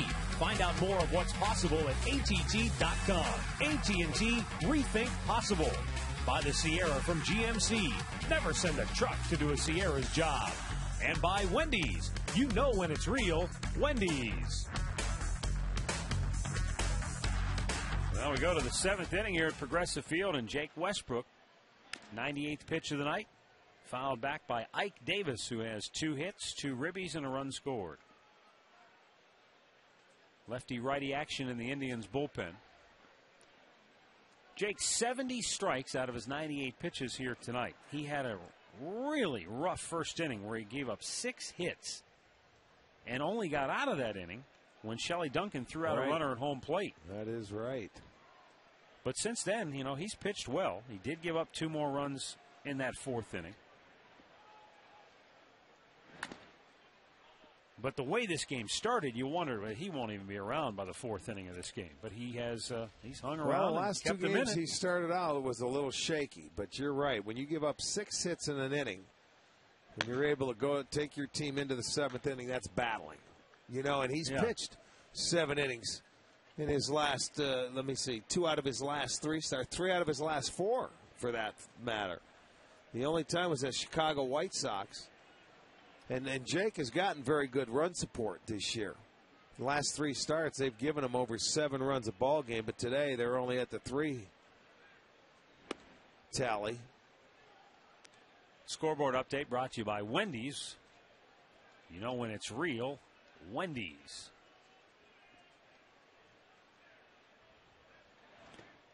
Well, and that's, you know, not to belabor the point, because we've obviously talked plenty about it, but that's been a problem all year long for this team offensively. What do you mean? That 3-run mark. And they still have time to. Well, they're still at 29, but you know, there's a couple times it's been 3, and I'll tell you what, it seems like 4 is max out. You know, once in a while you have one of those parties, but for the most part it's 3 and 4 runs, and that's tough to win ball games when that's the total you're scoring. The Mets on there, I told you, the Mets on their 5-game winning streak on the road, they've just a hair under 7 runs. It's 5 strikeouts now for Jake Westbrook, who has retired 7 Mets hitters in a row now. There are a number of ways that you can experience Cleveland Browns football at the stadium this season, whether you're looking for season tickets, group tickets, premium hospitality, or luxury suites. The Browns can help you get in the game. Call 440-824-3434 or visit clevelandbrowns.com/tickets. 2 down here in the 7th as Donald takes care of Francoeur.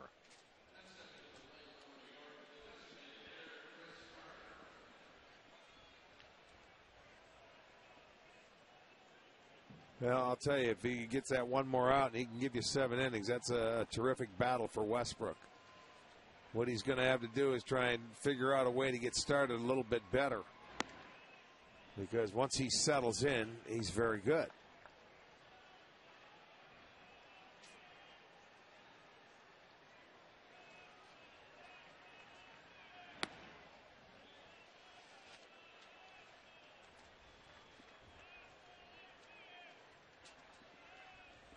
Chris Carter, couple of hits. He was the runner thrown out at home plate that ended the first inning of this game.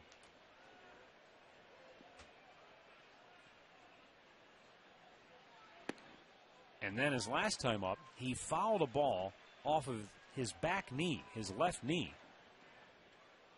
and then stepped back into the box and roped a single into right field.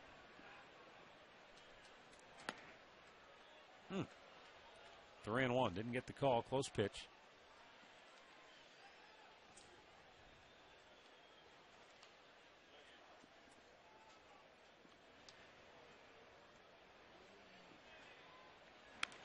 Popped him up. Third baseman Johnny Peralta makes the grab, and Jake Westbrook finishing strong here tonight as he retires the last 9 Mets hitters in a row. Stretch time in Cleveland, 5-3 Mets.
sandwich at any Panini's location from Westlake to Willoughby.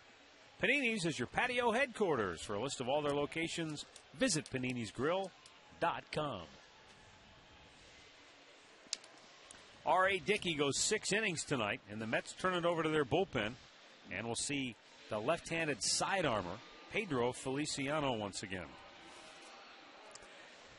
They've got a Feliciano in the game, in the outfield, a Feliciano on the mound. That's the second time he has appeared in a game in this series.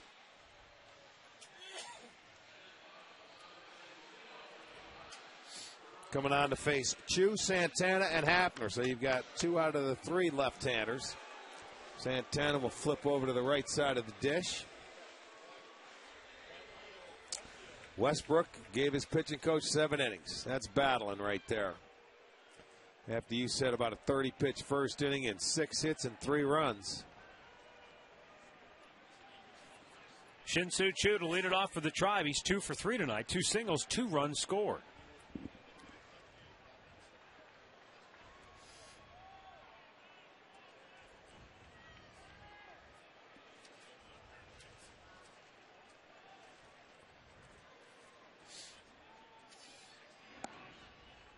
Got to finish up our birthdays here. Jerry Walters of Wheeling, West Virginia is turning 71. Happy birthday. And I just received a card today for Al and Sharma Carruthers celebrating their 59th wedding anniversary. Congratulations, but that was June 9th, so a belated.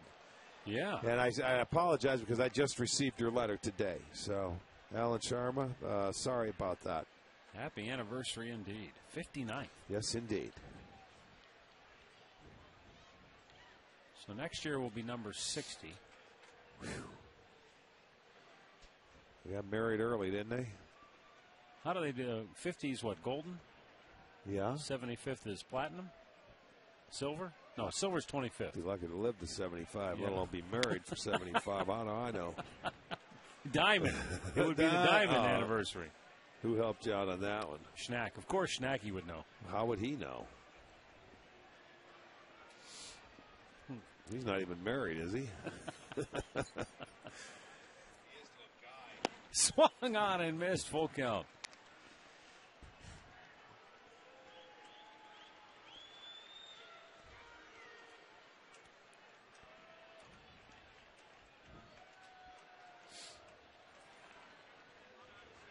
Now the payoff pitch. Chew a chopper. Foul.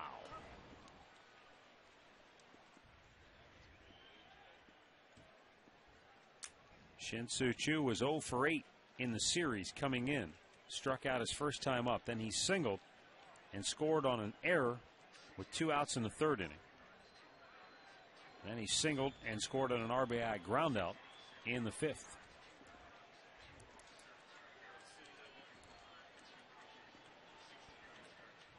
Feliciano with the 3-2 pitch.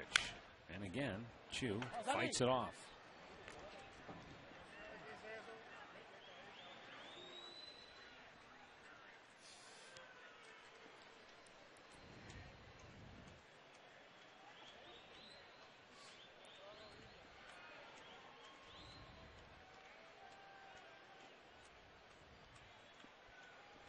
Pedro Feliciano, 3-2 pitch. Choo, hard ground ball to second. Tejada throws him out, 1 down. Well, it's that time, Matt. We got to talk about the Cleveland Indians fantasy camp that's going to be held out in Goodyear, Arizona. The dates this year, January 15th to the 22nd. Truly a great week. You have a 7-game schedule. You stay at a big league hotel, a Renaissance hotel out there. You got the great facility out in Goodyear. That hotel is right next to the football stadium, and boy, it is a great time had by all. Call 216-420-HITS or visit Indians.com. That's right. You know, we start doing the ads now, and it's right around the corner. The next thing you know. Carlos Santana with a drive to deep center. Pagan on the run, looking up. It's going to hit right at the base of the center field fence. And into second base with a double, and then Pagan dropped the ball. And Santana alertly goes to third. So a double and an error, and the Indians are now in business. Down 2 runs here in the 7th inning. Well, that's the good thing about always keeping your eye on the ball. Because even though he was going to be stopped at second base, this ball hits right in the crease out in center field where the two walls meet. Comes straight down. Here comes Pagan. He went up to get it, and in the transfer, he dropped it. Now watch. He looks back out and said, okay, he dropped it. Very good base running. Keeping your eye on the ball, able to move up a base. Double, error, but with one out now, a chance for the Indians to cut into that lead. His second double tonight. The second error for the Mets as well. That's one of those balls for a center fielder. It's really tough to play because you don't know which part of that wall it's going to hit. If it's one side, it's going to go to your left. If it hits the other side, it's going to go to your right. And he played it okay. He just, in his transfer, he dropped the ball in his hand. Travis Hafner steps in. Mets with an infield shift on. They've got two really pulled hard right side. Reyes, the shortstop, playing straight up the middle.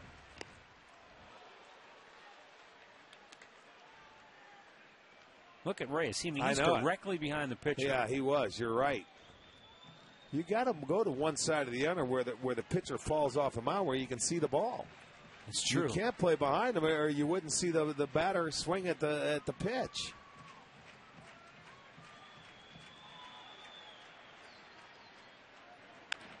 Hafner fights it off 0-2.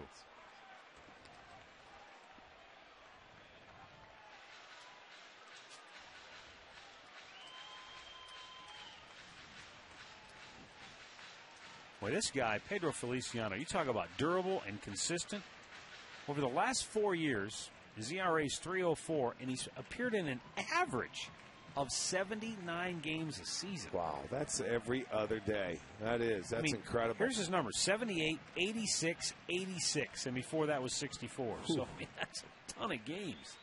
That's what we have a rubber arm, where you just throw all day long. Nieve up in the bullpen, the right-hander. See if he's ready for Kearns. If they retire Travis Hafner.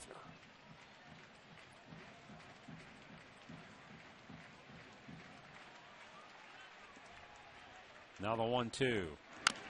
Off the plate, over the head of Feliciano. Run will score. Bare hand grab and got him.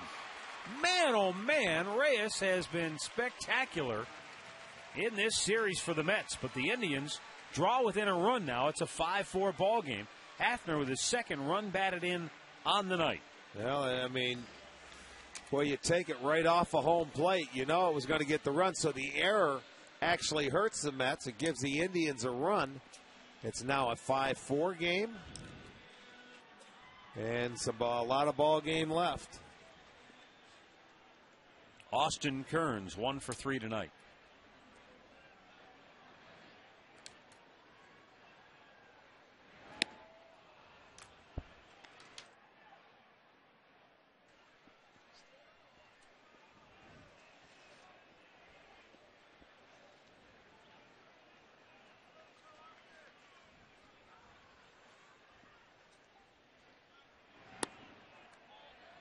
One ball, one strike.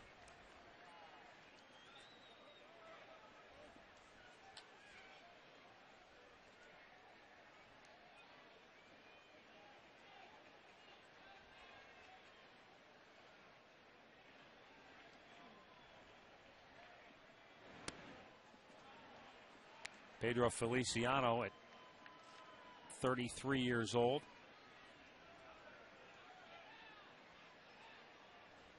Signed with the Dodgers originally back in 1995 at the age of 19.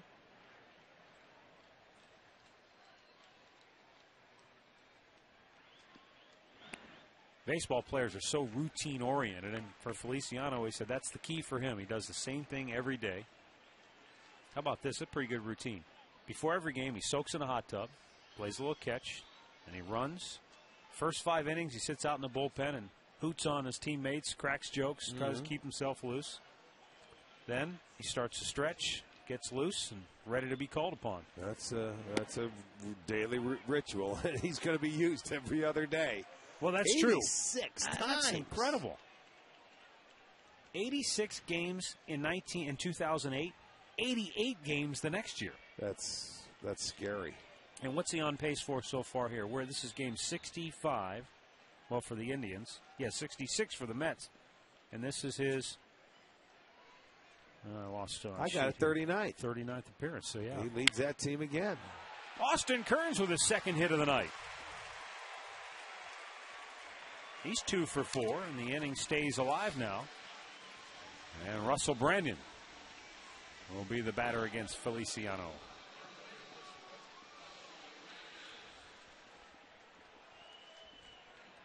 Russell 0 for 3, couple of strikeouts tonight.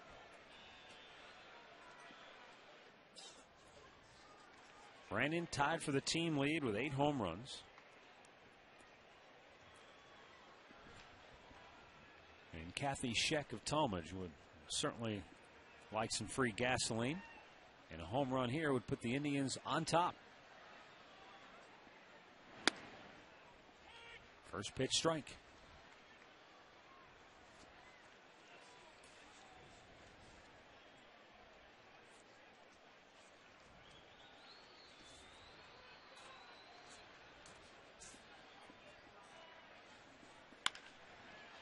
Big bouncer to second. Tejada will throw him out.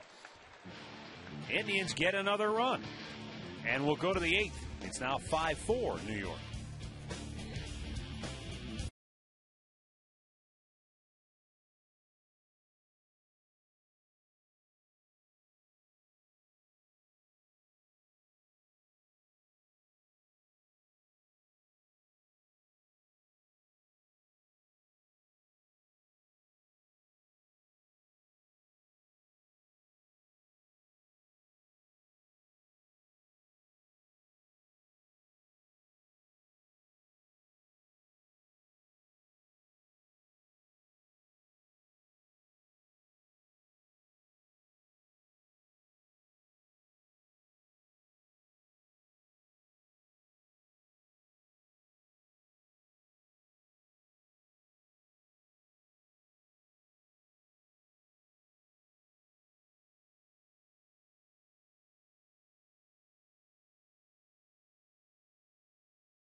Is presented by the authority of the Cleveland Indians and may not be reproduced or retransmitted in any form.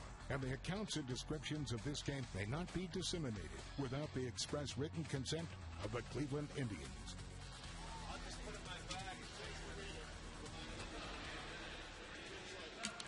Nightfall here in downtown Cleveland. Mets on top 5-4 as we go to the 8th inning.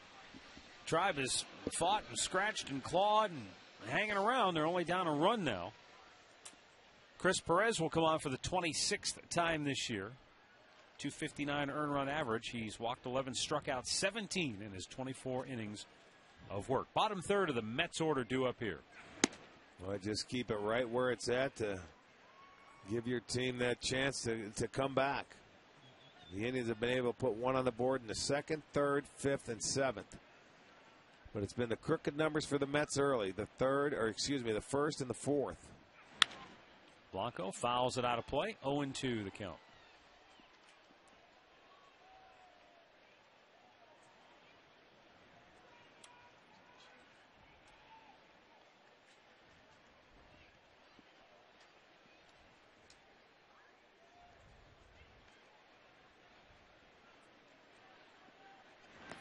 Swung out and missed. Perez gets the strikeout. One down here in the 8th. Well, make your wedding proposal even more memorable with the Indians proposal package. After you pop the question, you'll be whisked away to the Terrace Club for dinner for two and a special champagne toast. Call 216-420-HITS for all the details.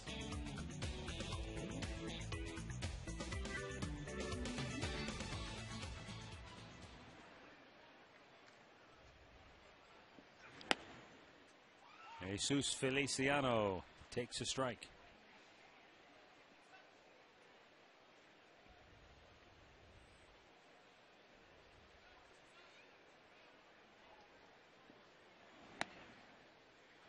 And looks at a good breaking ball for strike two.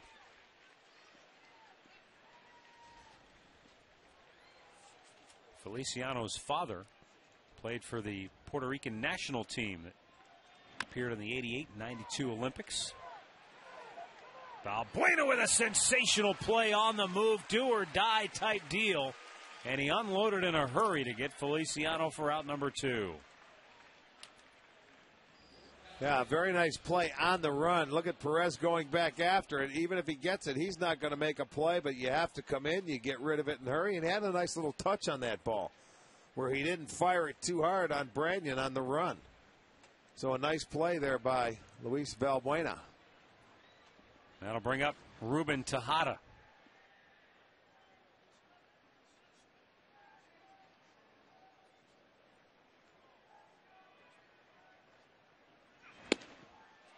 Swing and a miss by Tejada, who singled in the second, sacrificed bunt in the fourth, struck out his last time up.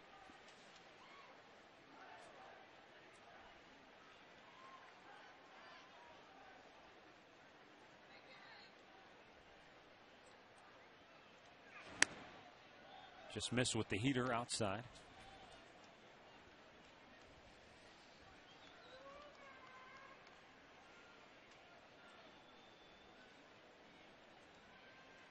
Ruben Tejada, Panama native. Swung on and missed. Good fastball, 94 miles an hour.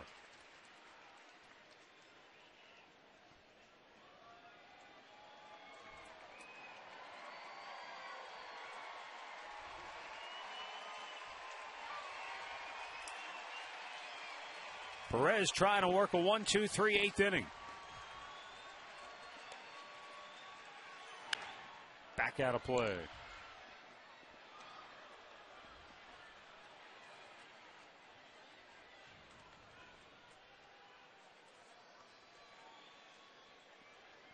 The New York Mets will leave Cleveland and go to Yankee Stadium. Yeah, they go back home, well, at least to New York, and take on the Yanks. Just missed. 2-2 the count. Crowd wanted a strikeout call. Indians, meanwhile, head to Pittsburgh after the game tonight to open a series against the Pirates tomorrow.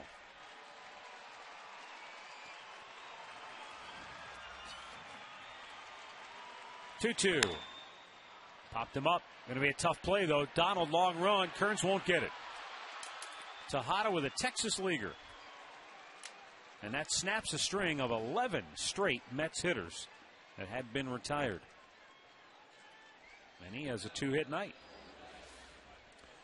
Yeah, again, nothing you could do with it. It was upstairs a little bit off the end of the bat.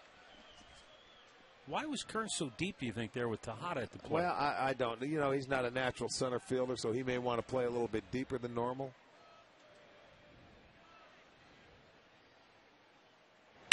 Reyes scorches one. Right field, Chu dashing into the gap, can't get it.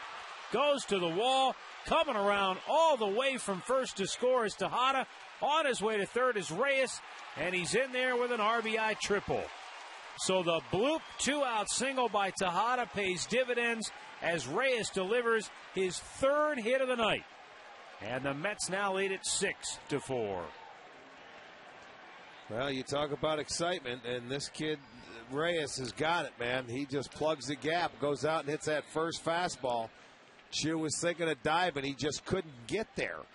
And once it gets to the wall with two outs, you're going to score. Reyes says, all right, I'm going to go all the way to third. His fifth triple of the year.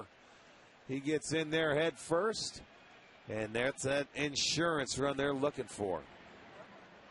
Yeah, you're carrying the mail. You're going to score with 2 outs. Not even a play there.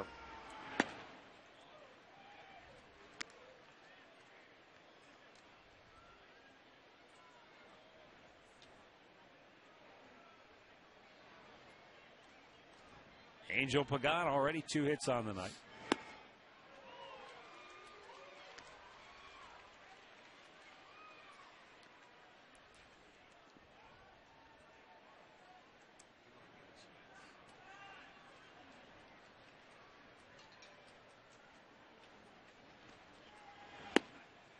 Strike called, and it's 1-2.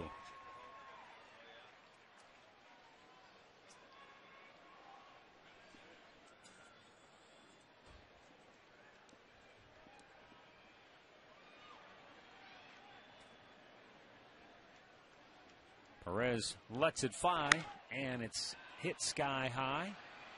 Duncan to the seats, and out of room.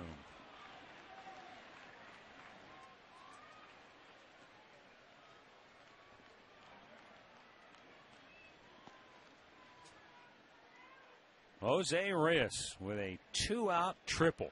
His 3rd hit of the night. He's a home run shy of the cycle to help the Mets pump that lead back up to 2 runs.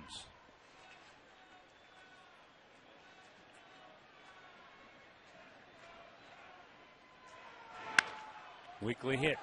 Backhanded by Valbuena. Throws him out. But the Mets get a big insurance run, and we'll go to the bottom of the 8th. They now lead at 6-4.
Six to 4. Pedro Feliciano gave up a run on 2 hits in his 1 inning of relief work. Now right-hander Elmer Descends will come on. He'll be facing the bottom 3rd of the Indians' order.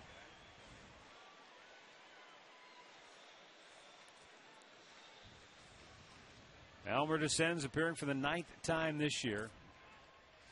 Started the year at AAA Buffalo. This guy's been around. I mean, he started out pitching for the Pirates in 1995 after they purchased his contract from the Mexican League. But he's gone back and forth throughout his career.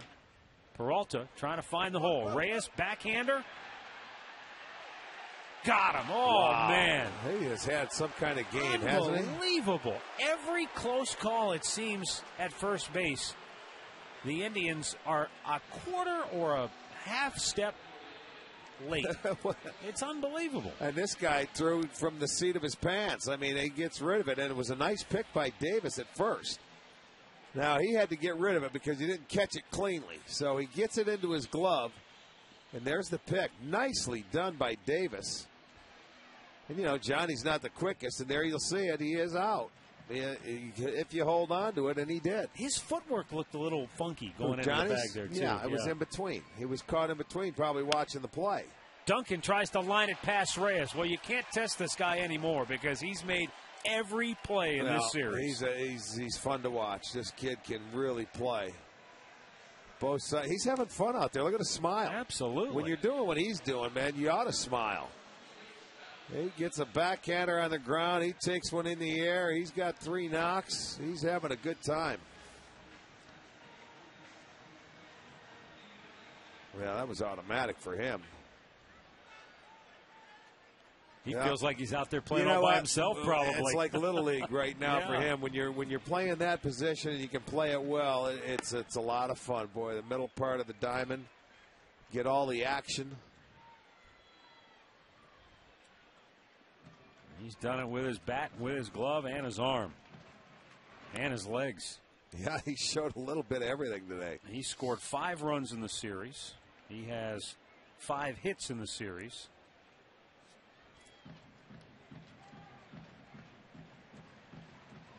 One pitch to Valbuena, fouled right back.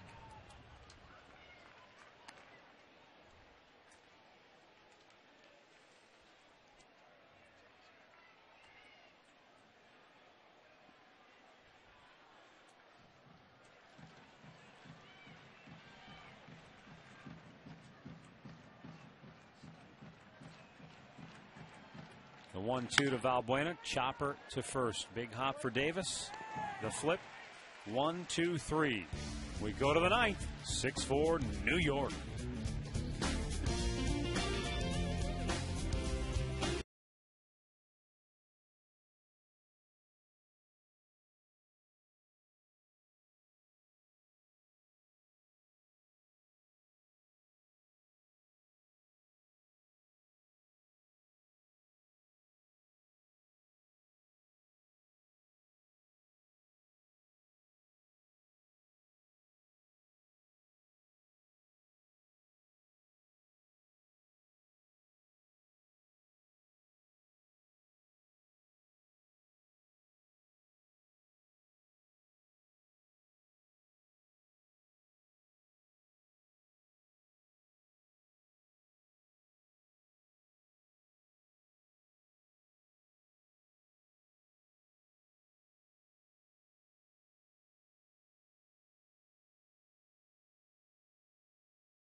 Coming on for the Tribe is right-hander Kerry Wood. He'll be facing David Wright, Ike Davis, and Jeff Francoeur. Kerry Wood, obviously the Indians' closer, but hasn't had a lot of close situations. Only 6 save opportunities. And of course, he started the season on the DL. And while he was on the DL, Chris Perez was the Indians' closer. And he has 6 saves. But goes without saying, since he's been activated, there just haven't been a lot of opportunities. No, that's exactly right.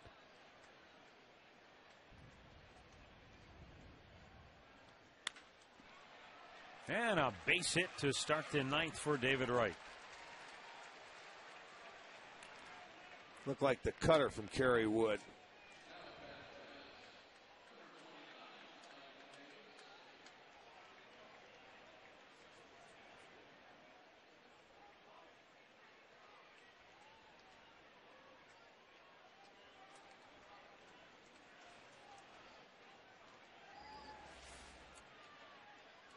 There it is, like a get-me-over fastball, except it's a little cutter. Not quite as 94, 95 mile an hour variety, four-seamer.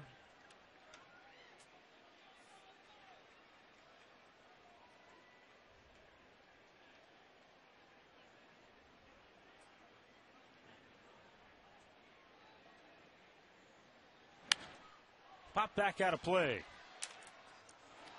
Ike Davis, 2 hits, 2 ribbies, a run scored. 6 hits in the series.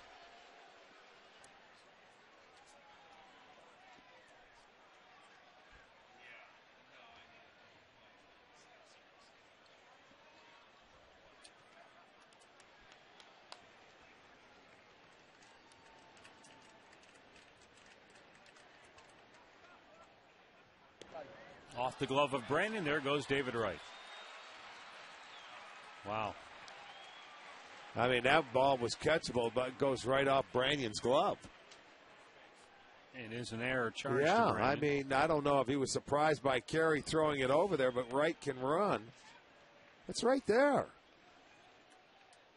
Just handcuffs Brannon. Ball gets by him. He goes into second base. First error for the Indians. And they're 49th. They have been playing shabby defense in this on this homestand. Very bad.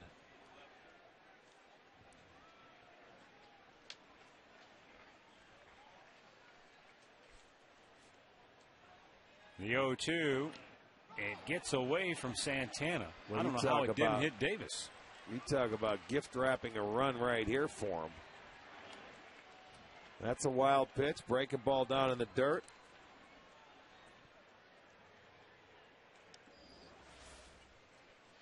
Well, this reminds me of that blown save he had where that breaking ball went down and hit the batter in the foot. That's right. When he had him down foot. 2 strikes. That's exactly right. Remember that. That one he got his foot right out of the way, or it would have been that back foot. It would have hit him. So the Indians bring the infield in. And the 1-2 pitch is strike 3 called. I'm not sure if Davis is upset with himself or the umpire. It looked like a pretty good pitch initially. He might have thought it was high, but it's a big first out for Kerry Wood. I think it's safe to say that he's upset at the umpire only because he's saying that ball's way too high, but that had some good bite coming down. Look, you see where Santana goes up and comes down? Yeah. You see, he wanted to go up. He wasn't sure that that curveball was going to come down. I think you're right. The elevator went up and down, and now a chance to get out of it. Brandon will tag the bag, 2 down.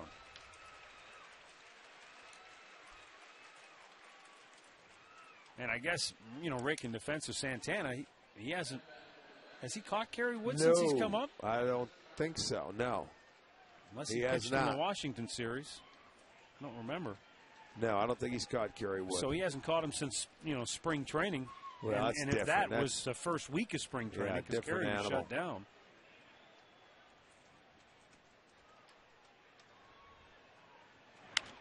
Bloop foul, out of play.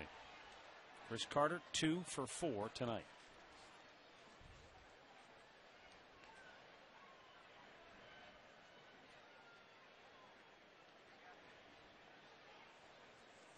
Five of the 9 Mets hitters have 2 hits or more tonight. 14 as a team. But remember, 6 of those came in the first inning. 6 singles off Jake Westbrook in inning number 1.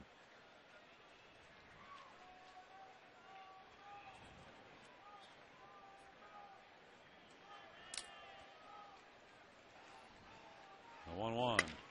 Ground ball to first. Brandon will go to the bag himself. Kerry Wood gets out of the jam. We go to the bottom of the 9th. It's 6-4 New York.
Here at Progressive Field, the Indians will have the top of the order.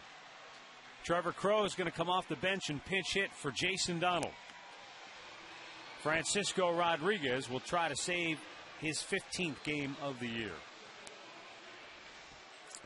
We have a pinch hitter coming up for Donald. Looks like Trevor Crowe.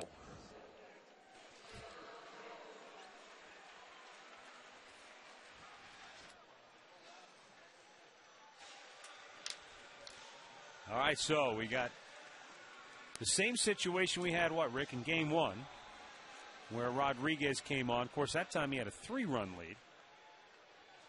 And the Indians got the two-out, 2-run pinch hit homer from Shelley Duncan. Let's see if they can get Rodriguez for the second time in this series. At least get a couple of runs off of him. Trevor Crowe takes a strike. Indians haven't had much luck with their pinch hitters outside of Shelley Duncan. Well, we're going to spend the next probably 9 days of getting a look at pinch hitters, too, getting into the National League ballparks. Down low. Well, they have 4 hits out of 23 at bats. Duncan has 3 of them, and Hafner's got the other.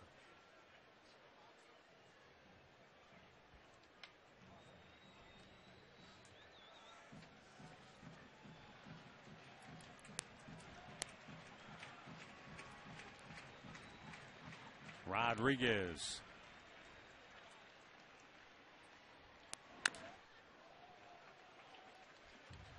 You think back to that World Series team that the Angels had. Troy Percival was their closer. But remember, Francisco Rodriguez sort of burst on the scene that year. Came out of A-ball. Yeah, and he really carried them in the playoffs. I think he was a late addition because they had an injury or a DL situation, and they were able to put him on the roster, I think, late. The 1-2 pitch. Oh, boy, what a beauty.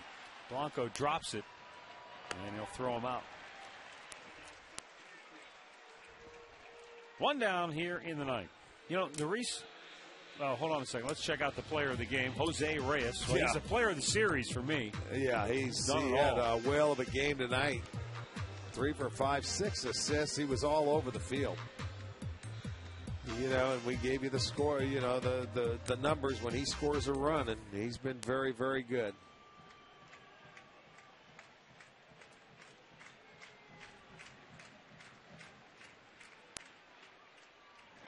Chu smacks one up the middle. It's into center field, a base hit, and the Indians will bring the tying run to the plate here in the bottom of the ninth inning, and it will be Carlos Santana. Chu getting his 3rd hit of the night. Always a good sign. He gets that fastball out over the plate, and he's able to get enough on it to get it past Tejada over at second base and into right field. So that's hit number 10 for the Indians, but that brings the tying run to the plate. I was going to say, Rick, before, you talked about his late call-up with the Angels the year they won that World Series. I remember there was the story about he didn't get a full playoff share because all of that is voted on before you even get to the playoffs, and he was such a late addition.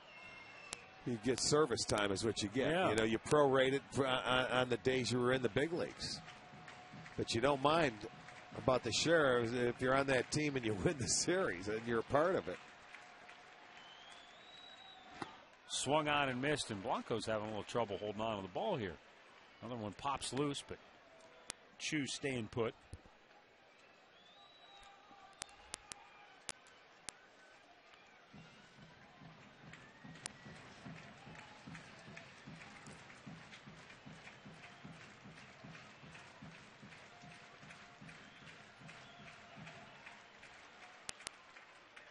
The 0-1. Down low, a ball and a strike.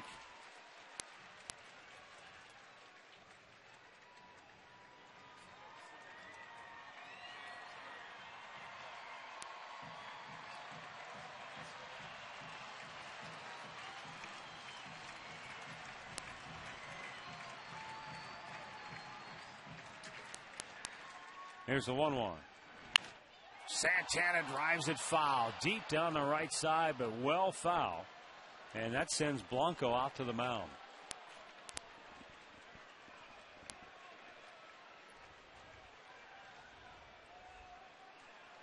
Well, that was about a 79-mile-an-hour breaking ball that he really is out front of.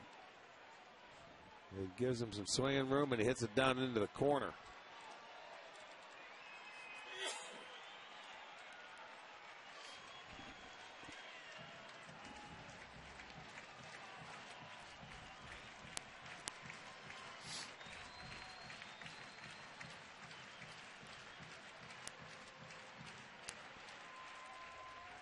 Runner goes. Pitch outside. No throw. And Chu has his 11th stolen base of the year. Well, this is a good. I like that move. A good guy that you can run on. He likes to pick it up. No one even covered here. Watch Reyes. Another look at that stolen base courtesy of Saucony Shoes, dedicated to inspiring every runner every day. At Saucony, we run.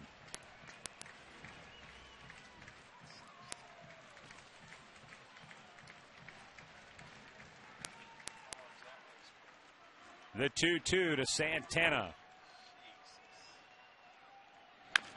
Chops it foul over toward the photo bay.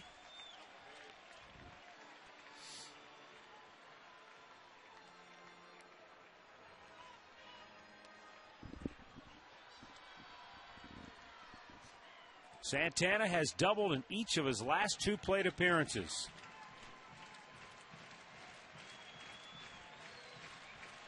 Trying to deliver here in the bottom of the 9th.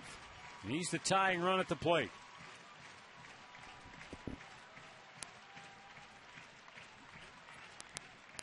Rodriguez with a 2-2 pitch in the dirt, and the count goes full. Should he reach, Travis Hafner would bring the winning run to the plate.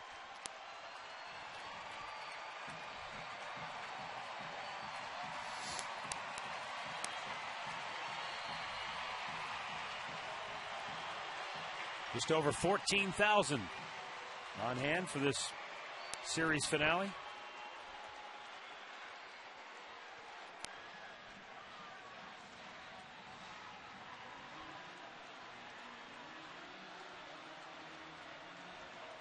Jerry Manuel's club led this game 3-0 before the Indians came to bat. Tribe closed the gap to 3-2.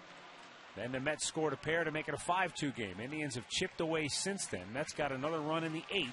6-4 our score, bottom of the 9th. Payoff pitch to Santana. Struck him out. 2 down.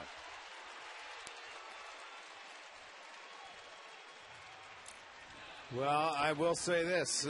Rodriguez came right at him and challenged him with the fastball. And he says, there you go, big man, let's go. My best against yours. And he beat him. 94-mile-an-hour fastball. He picked up a couple of miles an hour and got the strikeout.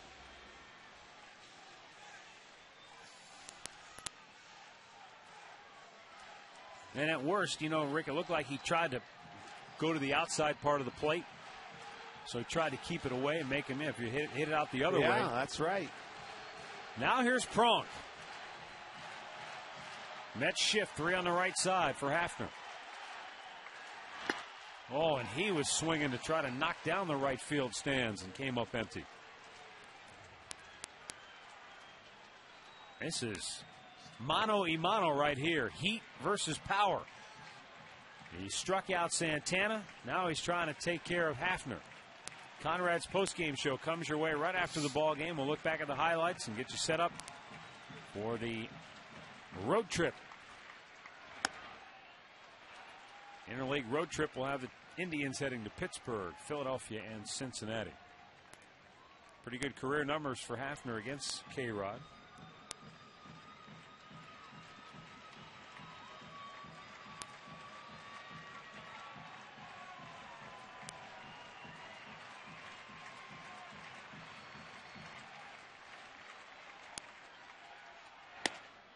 Just missed. He thought he had a strike. You could see him with a long look in at the home plate umpire.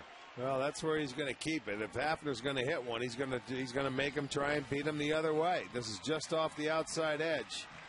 Didn't look like a bad pitch, but it was away.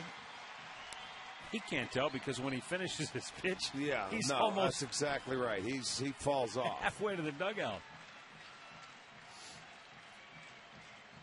And the 2-1.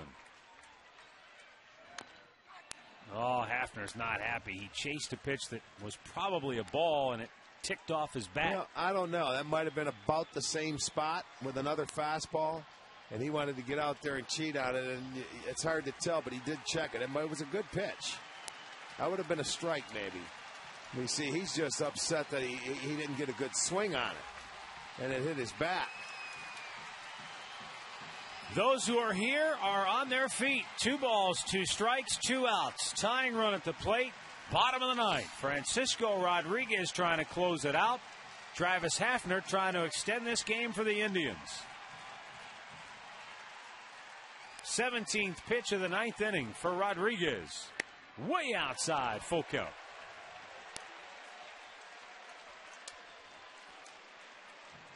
Austin Kearns would be next.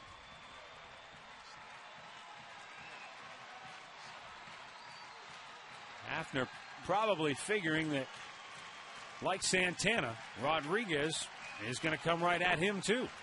Well, you got to get beat with your best pitch here if you're going to get beat at all. And I look for that other fastball away and see if Hafner swings at it. Payoff pitch. Swung on and missed. Rodriguez strikes out all 3 here in the 9th to finish the ball game. And the Indians are swept by New York. 6-4 the final score as Rodriguez picks up his 15th save. The winning pitcher tonight is R.A. Dickey. He's now 5-0 as a New York Met.